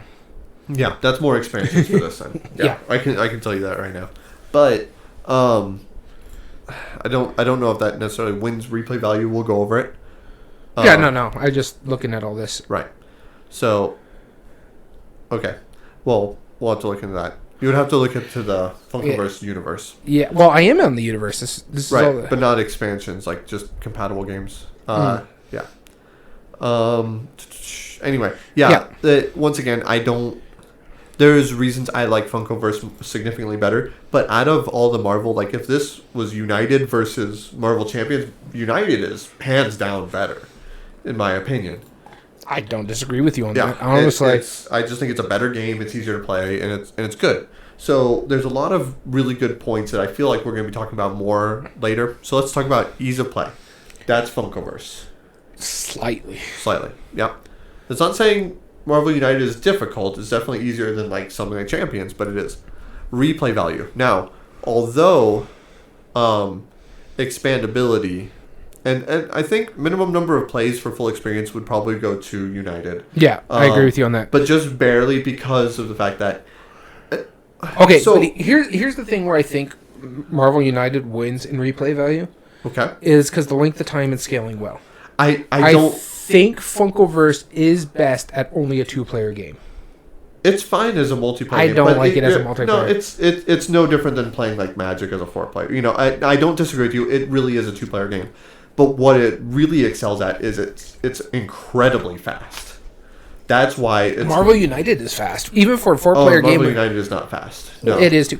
Who have you been playing with Marvel United? Our mutual friend Dom, and it took us an hour and a half. What the hell is wrong with you? I played a 4-player game in 40 minutes, if that, and that was with me teaching 3 new people. I don't play games to speedrun, sir. All right. No. I played it with 3 new people. It took 40 minutes. I mean, you're still. Regardless, Funkoverse you can play in like 15-20 minutes. It's still way faster. It is way faster, but the thing about it is the scaling meaningful choice I will give to United. Oh, United is much better. Yeah, there is. But one thing that I do want to say that I will give props to Funko for doing is Prospero Hall created a really great combat system, and that's why they call it Funkoverse, is because you can take anything in the universe of the Funko Pops that have characters for it, and you can include it in the game very seamlessly. No, I don't disagree with you on that fact, but does it really fit the theme? No, it doesn't. It really doesn't, and I don't disagree. That's why I think game immersion would go to Marvel United because of player interaction and does the game fit the mechanism, the theme match mechanism. But memorable moments I would give to Funkoverse because of that absurdity. That's the point. The absurdity, I'll give you the absurdity on that thing, but it doesn't win the category. I feel like that's definitely where it shines. So right now it's already 3, so 3-1. I'm going to go art production. This is going to be a push for me. I would say Marvel. I would say Funkoverse for one big reason. The quality of the pops are disgusting. You hate the style, I know, but the quality of that vinyl of those toys, those are a standard. Those are what other companies aspire to be, really. No. If you want to talk about standards... No, CMON is the standard when it comes to minis. For board games, but not for minis in general. No, the Funko Pops are that. I'm talking from a standpoint of people who do art on vinyl toys. That is the standard. is Funko Pops. And my brother is a vinyl toy artist, and I happen to know this. But here's the thing. What did you just call it? Vinyl toy artist. Yes. It's a board game. We're talking about a board game. This is a board game podcast. Even if you say that the Pops and the Minis are a wash, which I will say that they're even a wash. Marvel United, yes, it has good cards, decent quality, but I mean on Funkoverse, in just a 4-player pack, you have a double-sided board. Even in a 2-player, you have double-sided board, items that are movable for those. You have the victory point tokens. You have the custom dice, which are really good. You have the cooldown tracks. You have all of the tokens needed. The symbology is really good. All of the boards are very clear to see. And this is why I say it's a push, because I don't think either one of us are going to budge on this. I think Marvel United is a better production value. Funkoverse is hands down a better production value. It is not. Yes. In fact, actually, I just recently got the Space Jam version of it, and Bugs Bunny is fuzzy. Because that makes sense. He has fur. And that's amazing. It is not amazing. That is amazing. It is not amazing. How many miniatures do you have that are fuzzy because they're animals? That's amazing. I don't want a fuzzy miniature. I'm sorry. Awesome. No, that's fantastic. Oh. Production value. I'm glad they didn't do the same thing to LeBron James' beard that they did to Bugs Bunny. But here's the problem with the fuzzy that bothers me. I get what you're saying. It's cool. But it's also something, if it gets played a lot, is going to get really disgusting very quickly. I guess, but that doesn't detract from the quality of the production. Yeah, it does detract because it's not going to last. Wouldn't that be amazing, though? Well, we don't know that yet. But wouldn't it be amazing if, like, the most recent Horrified, the Bigfoot was fuzzy? Oh, hell no. Oh, I would love that. That'd be so good. No. All right, well, we're not going to budge on that part. But either way, Funkoverse, I do think it's definitely worth the mention. Thank you, Funkoverse, for making it this far, but you're right. Excuse me. Marvel United moves on. Barely. So, going into the next round, it's going to be Marvel versus Marvel. Yes. And let's see if it's going to be Marvel versus Marvel. Well, it's going to have to be Marvel versus Marvel. Not necessarily, because the next one... Thanos is Marvel. But Dice Masters has DC. Ah, true. Okay. All right. Fair enough. Cool. All right, so our next round is Marvel Dice Masters, or DC Dice Masters. Specifically, is Marvel Dice Masters that was first on the list. Yeah. Versus Thanos Rising. But mind you, we're breaking down the actual game, so if it's Dice Masters, we're talking about all of Dice Masters. Right, exactly. They just have a superhero theme on it. And so I'll be leading this argument. And so Daniel right now is currently loading up the Cup of Doom, as you can hear for the ASMR fans of you. Oh, yeah. You can hear the Post-it notes shaking around in that cup. You get Dice Masters. All right. Good, because I vaguely remember this one. Okay, well, Dice Masters hands down. Whoa, calm down, sir. Man. You don't need to be upset over this. All right. I'm fine with that. Put away the lightsaber for our audio listeners. Oh, goodness. Okay, so Marvel Dice Masters. Saying Funkoverse is better than Marvel United. You should be beaten with the lightsaber. Well, it was better. Anyway, so, but that's past. That's past. No, it Marvel Dice Masters. You're not taking your bias out of this, I swear. Marvel Dice Masters put Dice Masters on the map, which is one of the longest running collectible games. Like, it really is. It's a great game. I agree with you. It is not a great game. No, it's a great game from Eric Lang, and I forget who not the a other... great game. It's phenomenal. It's a really good game. It's well produced. No, it's a great game. It combines all of the enjoyment that Magic players enjoy, but it also has the deck building, bag pool building part of it that actually works really well. Because all of the characters that are brought out can be used by anyone. And like that's what makes it so neat, is because you have location dice, you have character dice, and you start with sidekick dice, and everybody doesn't start at an advantage, but you can definitely play to your advantage, judging by the characters you choose to bring into it. It's a really, really smart system, and that's why it was so popular. And also, the fact that each of the dice are really cool. Like, I honestly think that Thanos Rising, I feel overall, like, I love the packaging in it, and like the giant Thanos figure and stuff, but when you compare it to the dice that are custom made for each of the superheroes, and how each of the color schemes and whether they're transparent, opaque, or completely transparent with just like different symbologies, and they always at least use two colors, the symbols themselves or that. There's a lot of really, really positive things to say about the production quality of Dice Masters. It's infinitely replayable. I mean, there was so many packs, so many characters. It was ridiculous. Yeah, there was. You have Teenage Mutant Ninja Turtles, comparable. Marvel, DC, Dungeons and Dragons. Yep. And there's so many more that we just. Yeah, probably. Yeah, there's quite a few. Yeah, it was huge. I wish it was still going, but I'm glad it kind of isn't in a way. I'm glad they went to like the one set things for a while, like Teenage Mutant Ninja Turtles, Dungeons and Dragons. They kind of stuck with that. But yeah, I mean, it's an awesome game. Functionally, there's a lot of really good decision in it. They're both dice games, and the reason why I think this one is more strategic is the dice that you roll become like your characters as like you summon from Magic. Yeah. And even though you're never technically beholden to the dice. Mike Elliott, that's the other designer I was thinking of. What makes it cool is that if you roll one of the main characters, sure, you have an advantage because you have a powerful character. That doesn't mean that they can't be destroyed. But if you roll one of the non-character symbols of it, it still provides you energy and other good stuff to do. Whereas in Thanos Rising, it's a simpler system.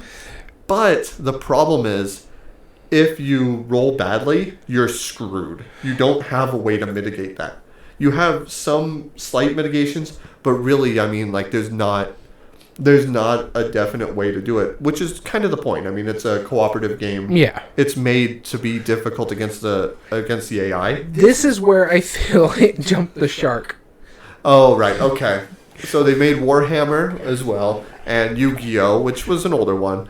But you're right. When they made WWE Dice Masters, I get that. But, I mean, can you imagine? It's also one of those, like, silly things. Like, imagine playing, like, The Undertaker versus Spider-Man or whatever. Actually, it would be hilarious if you played The Undertaker versus Brimstone. Okay. Who is a villain in Marvel. That would be pretty good. But, no, I mean, there's a lot of good to say about Marvel's Dice Master. I don't disagree with you on that. I think it was a good game for its time. My big issue with this is when you were talking about... what was it? The Thanos Rising, like if the dice don't go your way, it doesn't minimize. This kind of falls into the same category along that line, right? But also falls into that category with, say, Magic the Gathering. Okay. Well, no. No. Not talking about the like whoever spins the most, plays the most. No. I'm talking about like if functionally Magic is broken compared to this because. In Dice Masters, there are good roles. I see he won't let me actually make my argument. I know what your argument is. Okay, what is my argument? Is that you think that the system is broken because, like, let's say you just draw too many mana. Nope. Let's say you don't draw enough. Nope. That's not my argument. Then what is? My argument is if you're playing with someone who only plays Marvel or someone that's trying to teach you, that's what happened to me and took me out of this game.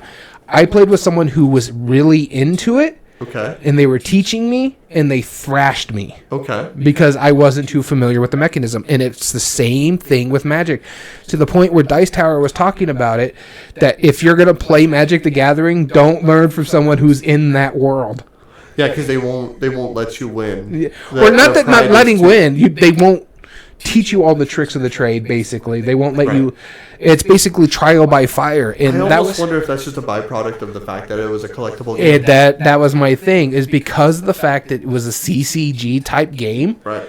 So it made it... box would have been better for you. Yes. Say something like the Teenage Mutant Ninja Turtle one would have probably been better. But it soured on me for playing this game because of that. And that is a big factor because you have to get a good teacher to learn this game. Yep.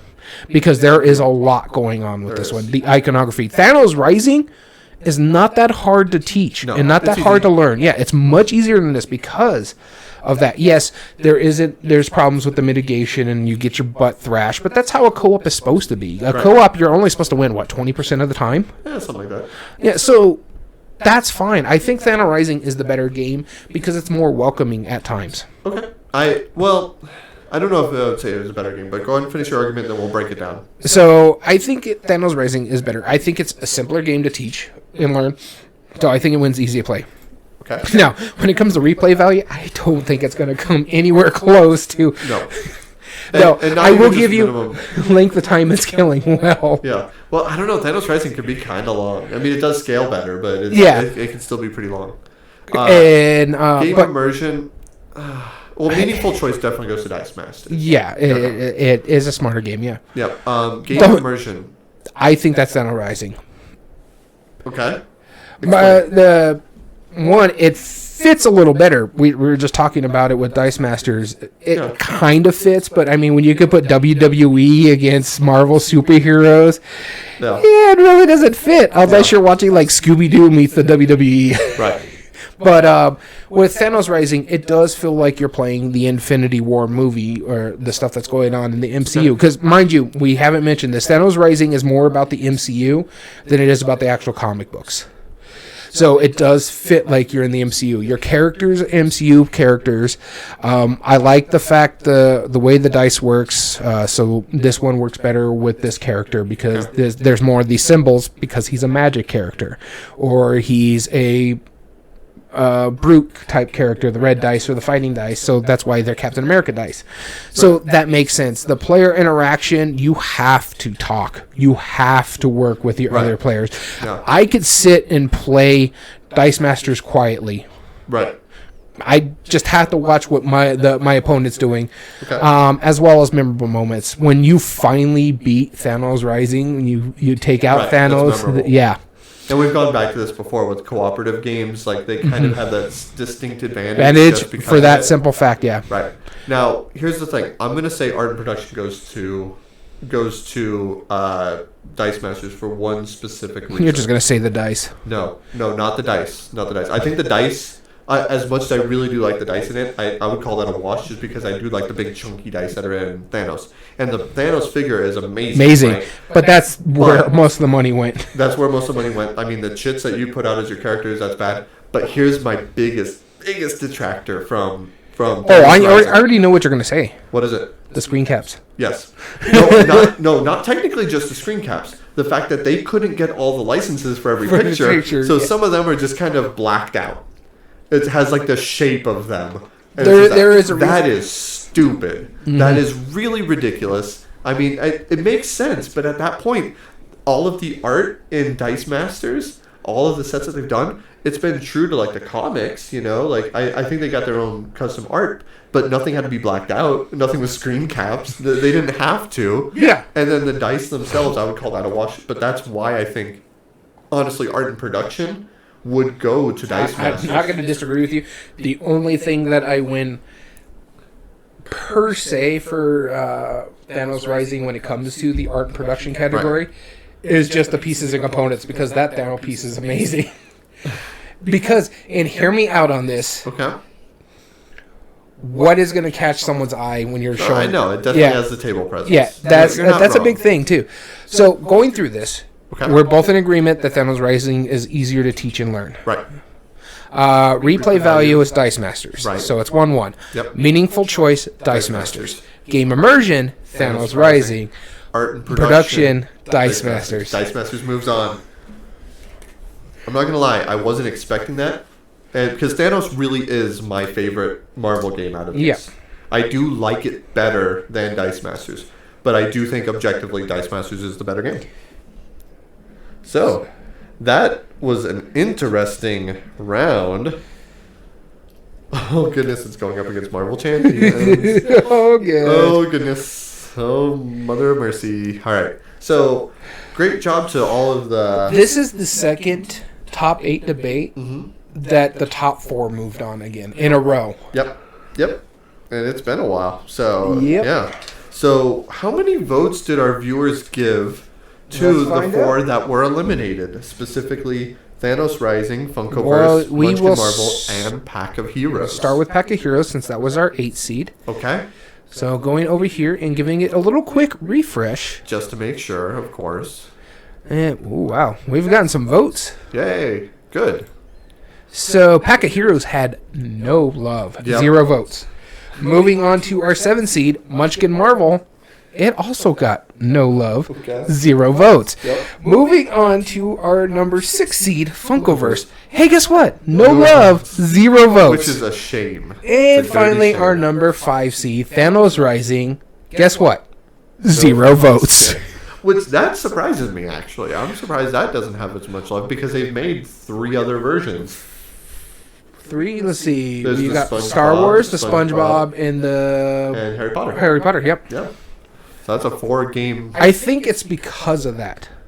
Because it could be rethemed that easily? Yeah, that easily. That's fair. All right. Let's move into our semifinal round, which this will be going a little quicker because that was a pretty intense debate there. Yeah. Our first round. I don't know if it's gonna be will quicker. Marvel Champions versus Dice Masters. And this is why. And this is probably why. This is a heated debate. You're right, Illuminous. We need to take a quick breather. I need to take a quick drink. By the way, should I don't want to promote brands or anything, but I should clarify this probably. This is not a beer Let me get the can. beating stick in place. This is called Liquid Death, and it's actually water in a can. In case any of you guys were concerned, I'm not drinking on air. I'm not as thinking as you drunk I am. You're a teetotaler, so... That's true. I did have a cup of iced tea today. It was nice. Quite nice. Yeah, that's exactly what I was talking Did you really just get the lightsaber to move it closer? I don't know what you're talking about. Yeah. I see it. I see it right over your shoulder. I have to make sure you understand. No, that out of all of these 3, though, Dice Masters is probably my favorite. Which I admit that it's not as good as them. I'm just saying it's probably my favorite, personally. Actually, out of the 4 of these, Champions. it's my least favorite. In What's fact, it your was least favorite? Okay. my least favorite out of the entire thing was probably Munchkin Marvel. Pack of Heroes is close. My least Yeah. favorite. Yeah. All right, so you'll be starting us off for this round. Marvel Champions versus Marvel Dice Masters.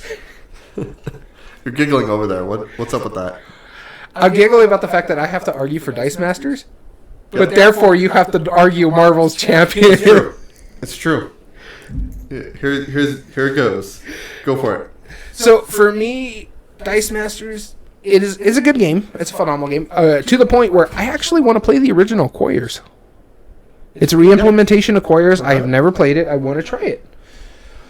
Again, really good things about it. The only problem I have with Dice Masters is because I got soured onto it because of the fact that I got thrashed because I wasn't taught the game properly. I was taught the game well. I was taught how everything works. But you're also beholden to the dice rolls. And if you're not getting the dice you need to do those specific combos, it hurts you a lot. Yeah. If I'm not punching the other person like I should, you're out of the game. Whereas Marvel Champions, you have to work together as a team. Right. So that's the big thing about it. And again, it's going along to the thing we've always talked about. Co-ops are going to have a shoe up in certain categories just because the nature of the beast. Dice Masters, again, is another one of those games. I think it's only 2-player, this one, right? You could play with 4, but Yeah, it's a Funkoverse style. It's better as a head-to-head. Right. And that goes to the scaling well, too. You don't want it doesn't scale very well if you go 4 players, but it does some things really smart. I agree with you. The art and production are really good in this. The dice that are different for everything that's came out for this game. Yeah. The iconography is really good. Mm-hmm. But again, it is superhero themed, but how superhero is it when you have Dungeons and Dragons, You're supposed to be arguing WWE? for this, by the way. I'm just going to remind you. Yes. But I think it's a good game. It does have a lot of meaningful choices in it. Yes. You have to be smart with your play, but it also has arbitrary choices. But a lot of these games also have arbitrary choices. Marvel Champions has it too.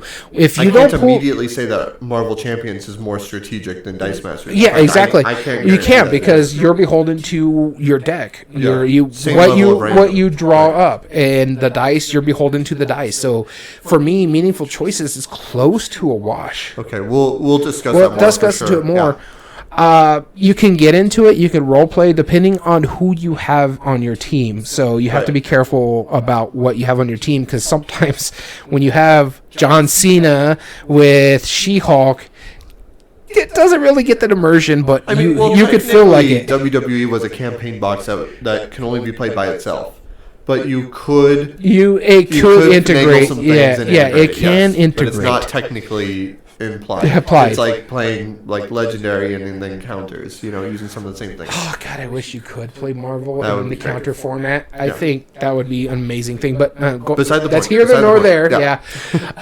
Thanks for putting me on a tangent. Anytime. Here's the thing. For me, Ease of Play, I think slightly goes to Dice Masters, maybe, because you said it in the last round. There's a lot of upkeep in Marvel There Champions. is. That's why I prefer playing it solo or with two players. Just because the upkeep, because if you're playing a 4-player version of Marvel Champions, it's a lot of stuff that you have to follow. Okay, he did this. Oh, you got this. Okay, this token's over here. You have the trackers. Sure.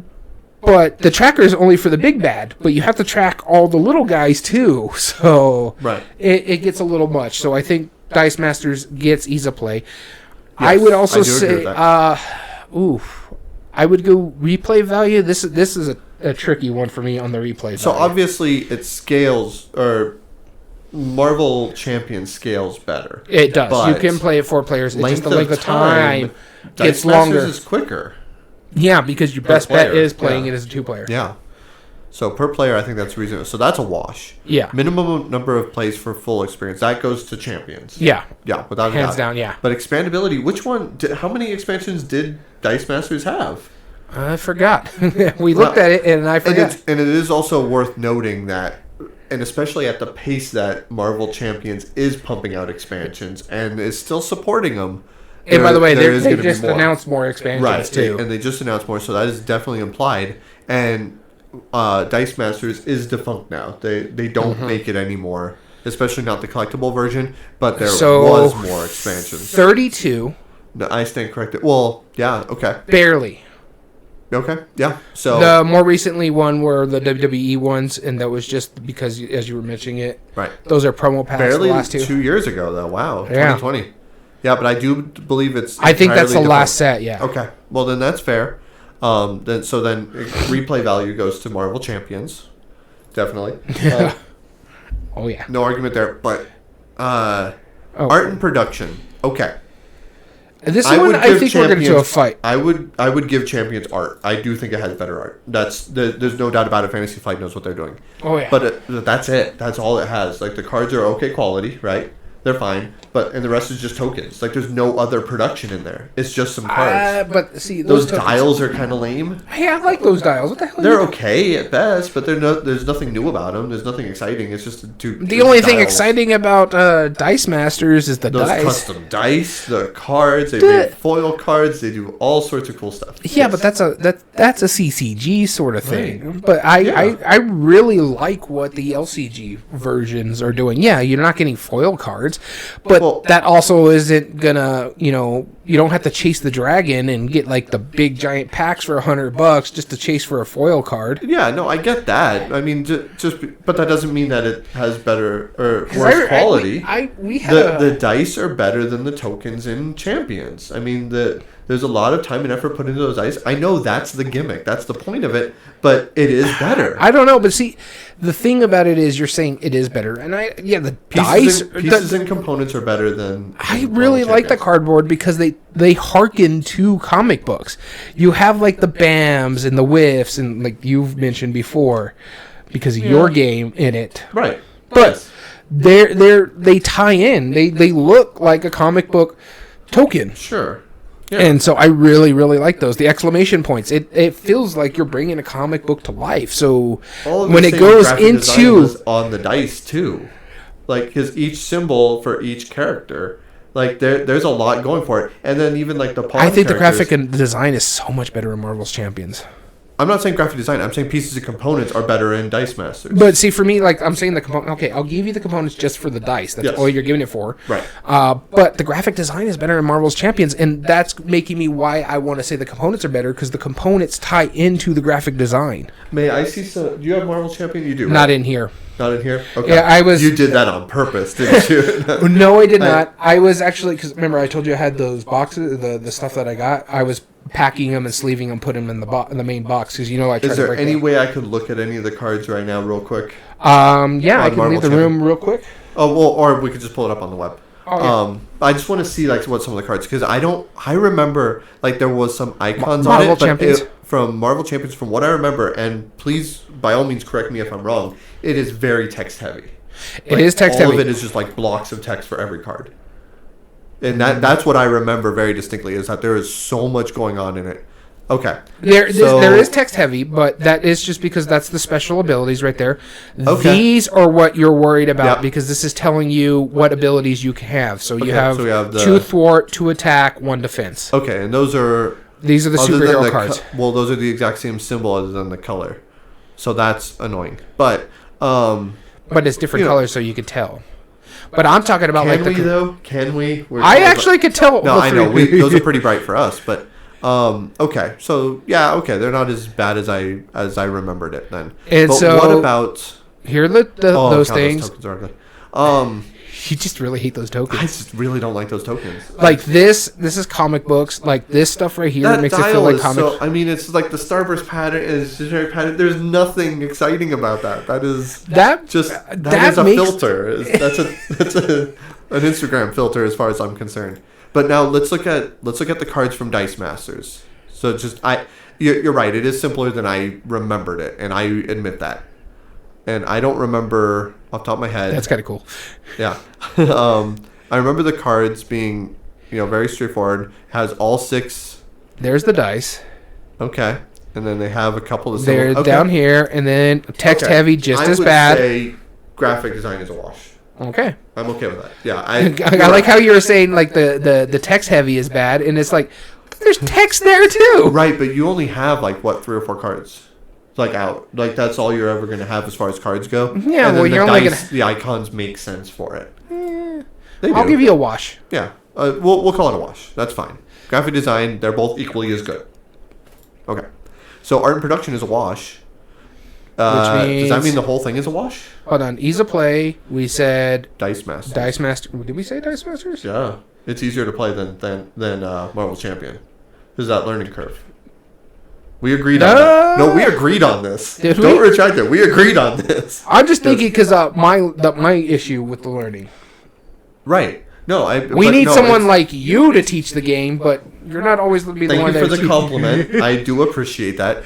No, it's just okay. We said replay value, meaningful choice. Ease of play and meaningful choice were both Dice Masters. So ease of replay play value and game immersion was champions and a wash for art. So it is going into a tie. All right, which is, I am perfectly fine with whomever, which is what moves on, which is exactly probably what I expect it to be. Oh yeah, that it is. Marvel Champions moves on.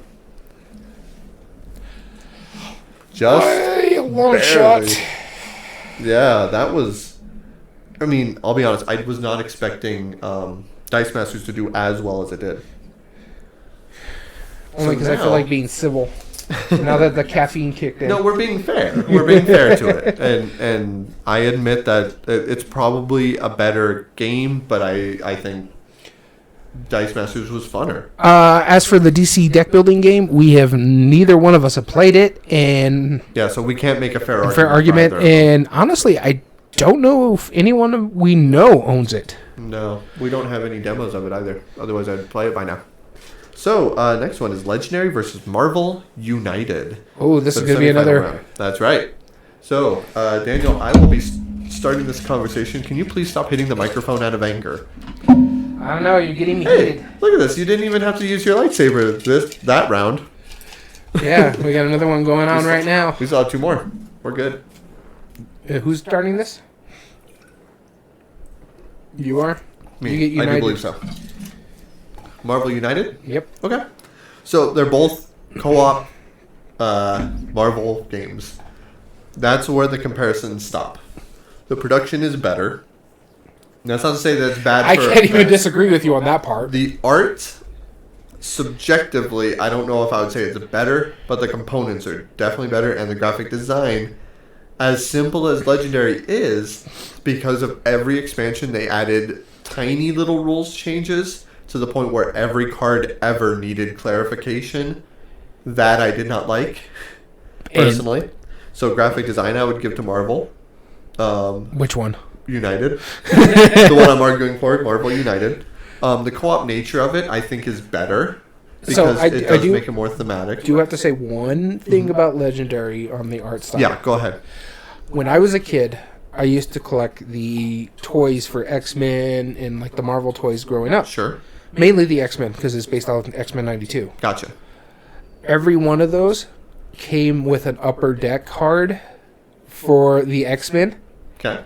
And it's almost the same art style that they used on those upper deck cards. Very nostalgic. Yeah, very nostalgic. And the card quality, I will give the credit to it, yeah. And then even in the later versions of the deck builder, they started with a board, which was fine. The board worked fine. But then they changed it to a playmat, because that's kind of what upper deck does. They make like components and stuff.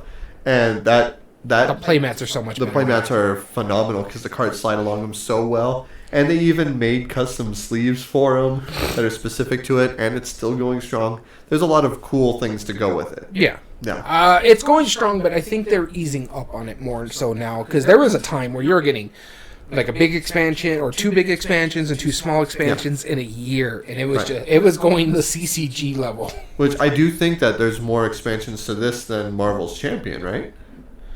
Yes, we looked it up. Yeah, currently there was only 9 more than Marvel's Champions. But United, though, I feel like it's a more meaningful game. I don't know if it's necessarily easier because of like there is a bit of a learning curve. I'm not saying it's Marvel United is hands down easier than Legendary, and I got to argue Legendary. Yes.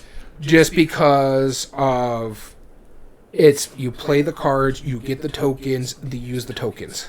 Gotcha. You're right. Whereas Marvel... The deck building is simple, though. Yeah, the deck building is simple. Buy some cards, throw it in, discard, shuffle them when you're done. But then you have to read what the bad guy does. Then you have to read what the scheme is going on. Then you have to read what your specific does. And then you have to pay attention to the symbols.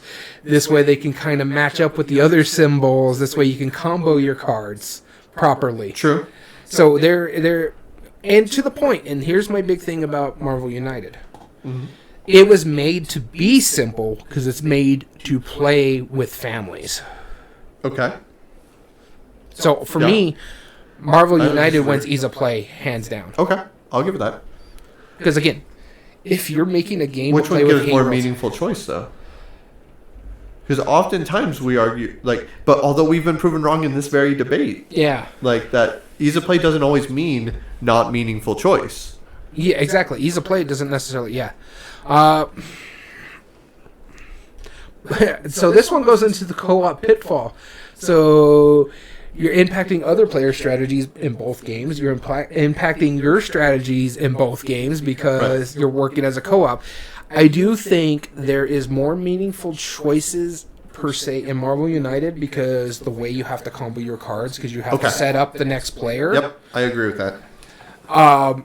And I think there's just more arbitrary choices in... in Legendary. And Legendary because you get the wound cards. You just play whatever you get. And then that one rule. Yeah. You always play everything you got, and then whatever you can buy or can do in that turn, you just do. Which, in a way, I still think, functionally, it's easier to play. Yeah, it's easier to play in that aspect, but you also got to think about the fact one game was created for 8-year-olds and one game was created for adults. Yeah. All right. That's fair. So are we saying, without even much more debate, that Marvel United moves on? I have to say, I do want to give a shout-out for Legendary. Yep. Because they brought co-op deck building and made that a thing. They made a phenomenal story. This is honestly the only game that I feel has a chance against Legendary. Is United. It's the only one that could give a chance. And that United came out, a year, 2 years ago? 2 years ago, I want to say. I can actually look that up. And Legendary is almost 10, and it's still going. That's something that hasn't... that's a really, really plus... Yeah, Marvel United was 2020. Marvel Legendary It's was 2012. 2012. Yeah. So 8 years ahead, and then finally there's a game that I feel could legitimately compare to it Yeah. as far as replacing it. I don't know. Marvel Champions, I think, has replaced Legendary for me. And the big part of you. it, for me personally, and I think, and most people's general idea when it comes to the Legendary system, that Encounters has basically destroyed every, really, Legendary itself, just because it's a much more intense game. Yeah. It feels more gamery because you don't know what's coming up. Mm-hmm.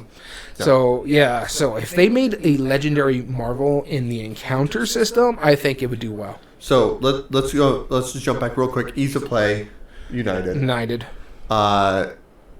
Meaningful choice, United. And then Replay value. Ooh, that's a tough one. replay would be Legendary. It gets the expandability part of it. Expandability and minimum number of plays because For of the full different experience, schemes and I'll villains give you in the that. But I base. think the length of time and scaling well goes better to it's X-Men. still quicker. Legendary? No, United is quicker. Well, that's if you don't include setup. Setup is where that really bogs down. Yeah, for Legendary. there's that. And then the minimum number of plays, though. I don't know if it goes just to Legendary. Yeah, I would say so. Because you have all... In the You base have box all- alone, you have 5 villains and 8 schemes. Or something like that. No, 4 villains and 5 schemes.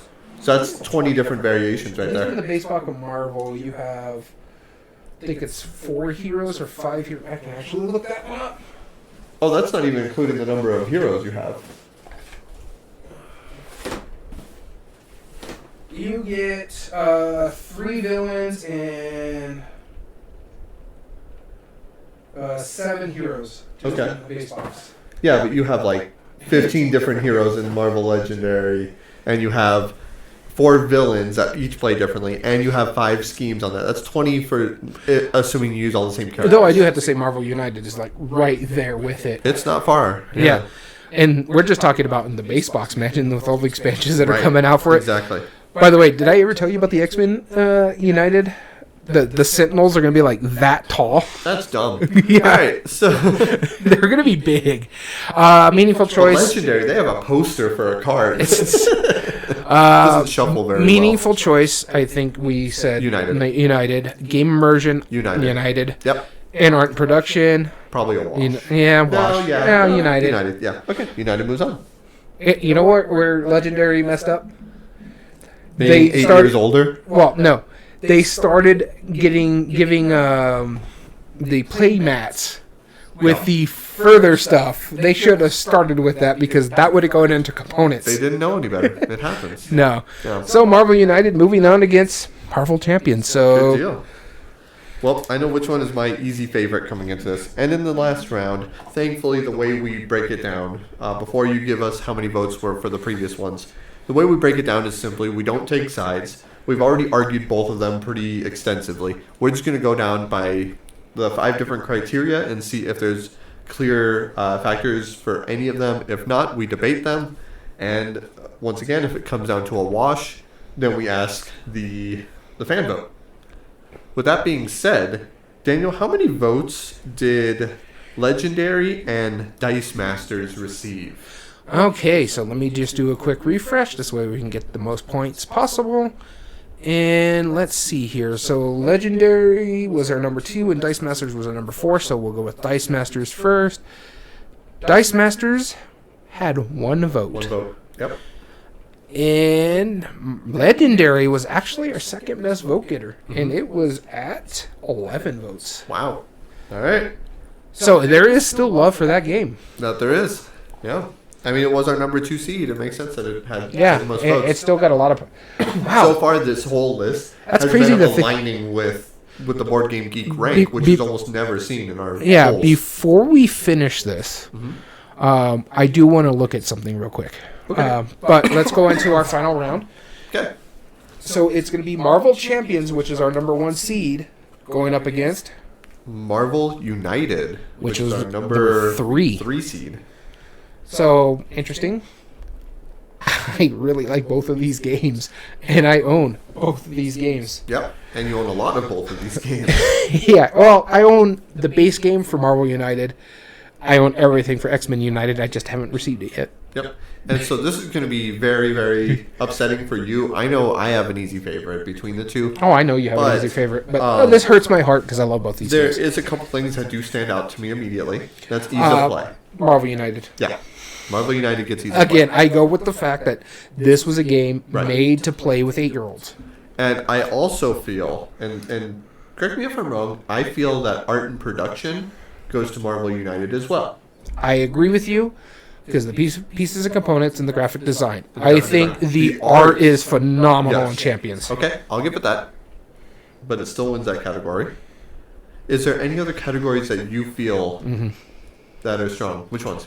Replay value, I think, goes to Champions. Okay. The expandability in the minimum number of plays for the full experience is a wash there. Scaling, though, United is a lot quicker. It is a lot quicker. Just depends too. No. But the thing about it is, you can play a solo version of both games. Marvel's Champions is better at solo. Marvel's Champions is also, I think, better at 2 players. So would you say it doesn't scale as well? What, Marvel Champions? Yeah. It doesn't scale when you're going to like a 4-player. But Marvel's United does. Yeah. It's tough for me on this one, so I'm going to go on that one. Game immersion. Yeah, I don't think any of these jump out to me for Marvel Champions. Right away, I have to go look at the sub criteria for this, but like ease of play and art production both went straight to United. Yes. I think we'll have to look at the other 3. Okay. Meaningful choice. That's also really tough. That is not the wrong. Right. Actually, no. Let's go with game immersion because I do have one very specific point that I want to make to it. Go ahead. Is that comboing your cards and basing what you do off of the previously played cards is not a thematic thing as far as superheroes from what I understand. Compared to the 2 games, yes, it's not as thematic compared to Marvel Champions. Right. Because, and here, this is going to go for me when it comes to, we're talking about game immersion or meaningful choice? Game immersion. And for me, on the game immersion side of it, I'm only playing one character in both these games. I feel more like the said character in Champions. Okay. And one of the big reasons why is that you can flip to your alter ego side to help you heal. Yep. So playing both Peter Parker or Spider-Man. Yes. Another thing that really fits me on the game immersion that I haven't mentioned yet, when it comes to like filling your character, is the Ant-Man character. He actually can get big or small.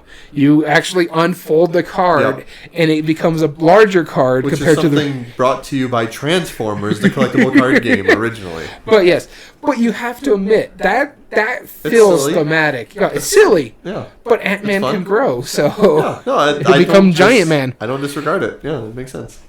Really, it should be a normal size card and then folds to a half size. That's really what it should have been. Yeah.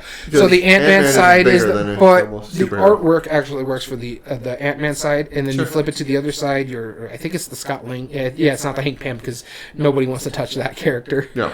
And then you unfold it, and it becomes Giant Man. So it really fits thematically in that aspect of it.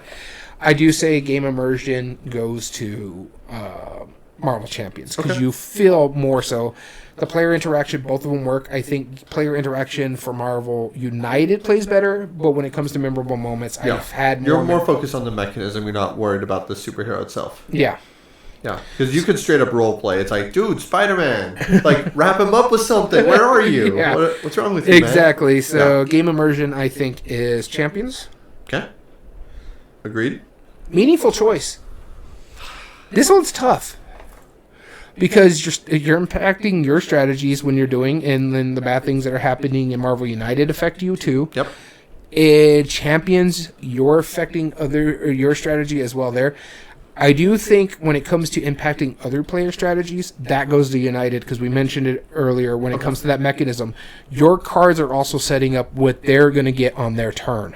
Okay. So you have to make sure you're setting something up right token-wise.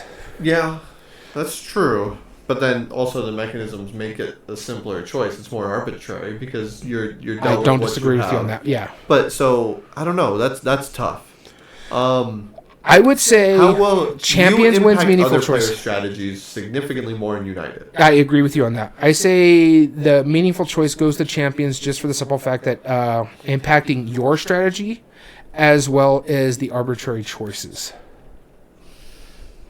See, I was thinking your long-term strategy, there's not much long-term strategy where at least in Marvel United you're playing a few turns out.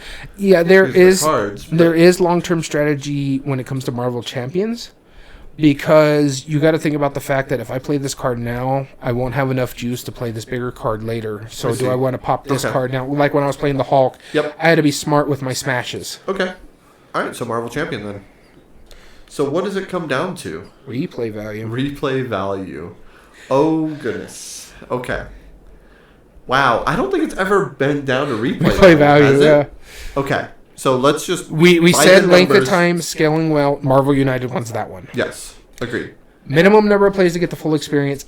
I honestly think that's a wash. Okay. Because you have to learn every character in Marvel Champion as well as every character in Marvel United. Yes. How many villains are in United? Let's crunch the numbers. Let's figure this out. In United? Yes. In the base. In just the Marvel United base game? Yes. 3. Okay. How many... Is there, like, different other factors that can vary? Like, how many heroes do you have? 7 in Marvel United. Depends. So 21 variations. The one I have is 7 heroes. Yes. There's also, if you got it from Walmart, you had a different hero. If you got the Kickstarter, you got a different villain in the base game. So there's... But the same quantity, right? In a sense, I think. So 21 variations just by that alone. How many characters are in Champions? Starting with Champions, I'll have to look it up because I have so much stuff for that. Right. I could just go in here. Game. Yeah, how many villains and that? Because those are really the biggest factors. And so in the base game, you have Iron Man, Black Panther... Captain Marvel, Spider-Man. I think it's only 4 in the base game because you add more as you're going along. Okay. And how so many it's Captain Marvel's, and then you have Rhino and Ultron, and I think that's it. There's only 2 villains. That's it? I think in the base game there's only 2. Okay. So minimum number of plays is a total of 8 to 21. Yeah, I want to say it's... I can look at here. We can look at the... Yeah, so... Oh, no. There's 5 in the base right here. Okay. Oh, Captain Marvel, Spider-Man, She-Hulk, Iron Man, Black Panther. Yep. Okay. And then the villains, I think there's 3 or 4, but there's also little stuff that you add as you're going along, too. Yeah, but that's... Because I know for Rhino and... For sure, Rhino and Ultron are the 2 big ones. I think there might be one more in there. Okay. Well, even with one more, it'd be 15. Yeah. So 10 or 15 to 21. Just by that factor alone, minimum number of plays goes to United. Yes. And we said Scaling Well already went to United. Yep. So we don't even have to do expandability because which is probably Champions. Yeah. But and it would be close because United can integrate with X-Men. That's true. That's very true. All right. So with this being said, in a 3-2, United is our favorite theme superhero game. There we go. All right. So Marvel United, congratulations, Simon or Kaman, however you pronounce it. We still don't know to this day. And going into the fan vote really quick, Marvel United was actually our 3rd best vote getter. And let me just refresh really quickly just to make sure, but I think it's not going to change. Right. So actually it did. It's still 3rd. It got one more vote, 8. Yep. And Marvel Champions was our number 1 vote getter at 18. And I feel like that makes sense too, because if you're at the point where you're willing to get into Champions, you've already determined you're investing in it. Yeah. And it's harder to say that it's not as good. Like, I mean, in our opinion, right? It's like the Kickstarter problem. If I backed a Kickstarter for $200, there's a good chance I'm going to love that Kickstarter because I've already declared that I'm going to like it. I just remember there was one thing we didn't mention, but we should. What's that? And it would have been on honorable mentions if it was out. Dice Thrones Marvel. That's true. That'd probably be on one of my honorable mentions because Dice Throne is amazing. So, cool. And then Luminous said that we should try out DC Deck Builder. We could probably give it a try sometime, for sure. So there was something I wanted to check before we left. Okay. All right, so here it is. Marvel Champions is ranked 37 on Board Game Geek. Which is roughly out of 100,000 Yeah, and Marvel Legendary is ranked 193. So those are number 1, number 2.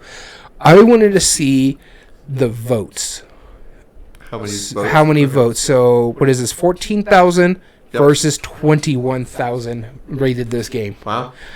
That's a lot. Only 7,000 shy for a game that only came out Right. 3 years ago. Right. And that's even to compare Marvel Dice Masters, Avengers vs. X-Men at 4.5 thousand. Yeah. All right. Yeah, So no, that was makes just sense. interesting. I was just trying to think about that because Marvel Champions is already higher than Legendary, Right. and I wanted to see the vote difference, the rating difference, how many people rated it. But now also worth pointing out though, Marvel Legendary, a deck building villains came out 2 years later, and that's like number 6 in the rank. Yeah. So That's another thing we need to talk about with people too on our thing. I haven't played the Marvel the villain one, but we also don't argue the same basic game. So Legendary Marvel, a deck building game, plays. And don't tell me the other playing villains is the same basic game. It's not. Or if it's not the same basic game, it absolutely is because of the fact that it's just the same system, just with the roles reversed. Another thing we do too is like if it's a series of game, we do the Shim Phillips trilogies, Architects, Paladins. We just choose one. Yeah. It's just because it's makes our life simpler, and we're not arguing If through we were the same arguing game. Azul, we'd combine it into the one. Yep. That's right. But yeah, that being said, Marvel United, our best superhero themed game. That's right, and rightfully so. So we want to thank you so much for tuning in, and thank you Illuminous for tuning in, and Mario Fanatic as well. Thank you for tuning that in, and of course, once again, calling back to the beginning of the podcast, anybody from Minnesota or Ohio, seriously, comment. We want to hear from you. But thank you so much for that. If you ever want to join us on a live episode, like Mario Fanatic or Illuminous did, or any of our other friends, please, by all means, join us at twitch.tv/everydayboardgames. And subscribe. It helps us. It does. So you can see when we actually come online. We're on a day that we normally don't film on. Yeah. But we are today. As well as you can find all video re-uploads found on YouTube at Everyday Board Games 2020. And if you like what we do, there are 3 things you can do to help us grow on that platform. Subscribe if you're not. Like the video, and comment down below and tell us your thoughts on the subject. As well as all audio versions can be found on most podcast platforms under Everyday Board Games Podcast. This includes Spotify, Google, Amazon Music, and Podbean. And if you ever want to comment with us directly or give us ideas for future episodes, email us at everydayboardgames2020@gmail.com. As well as you can also get in contact with us at our official Twitter account at EBG Podcast. And oh boy, that was a long one, but hopefully it was all worth it in the long run. We want to thank you so much for tuning in. As always, I've been your host, Daniel. And I've been your host, Daniel. And we want to thank you for listening to Everyday Board Games. And remember, every day's a good day for board gaming.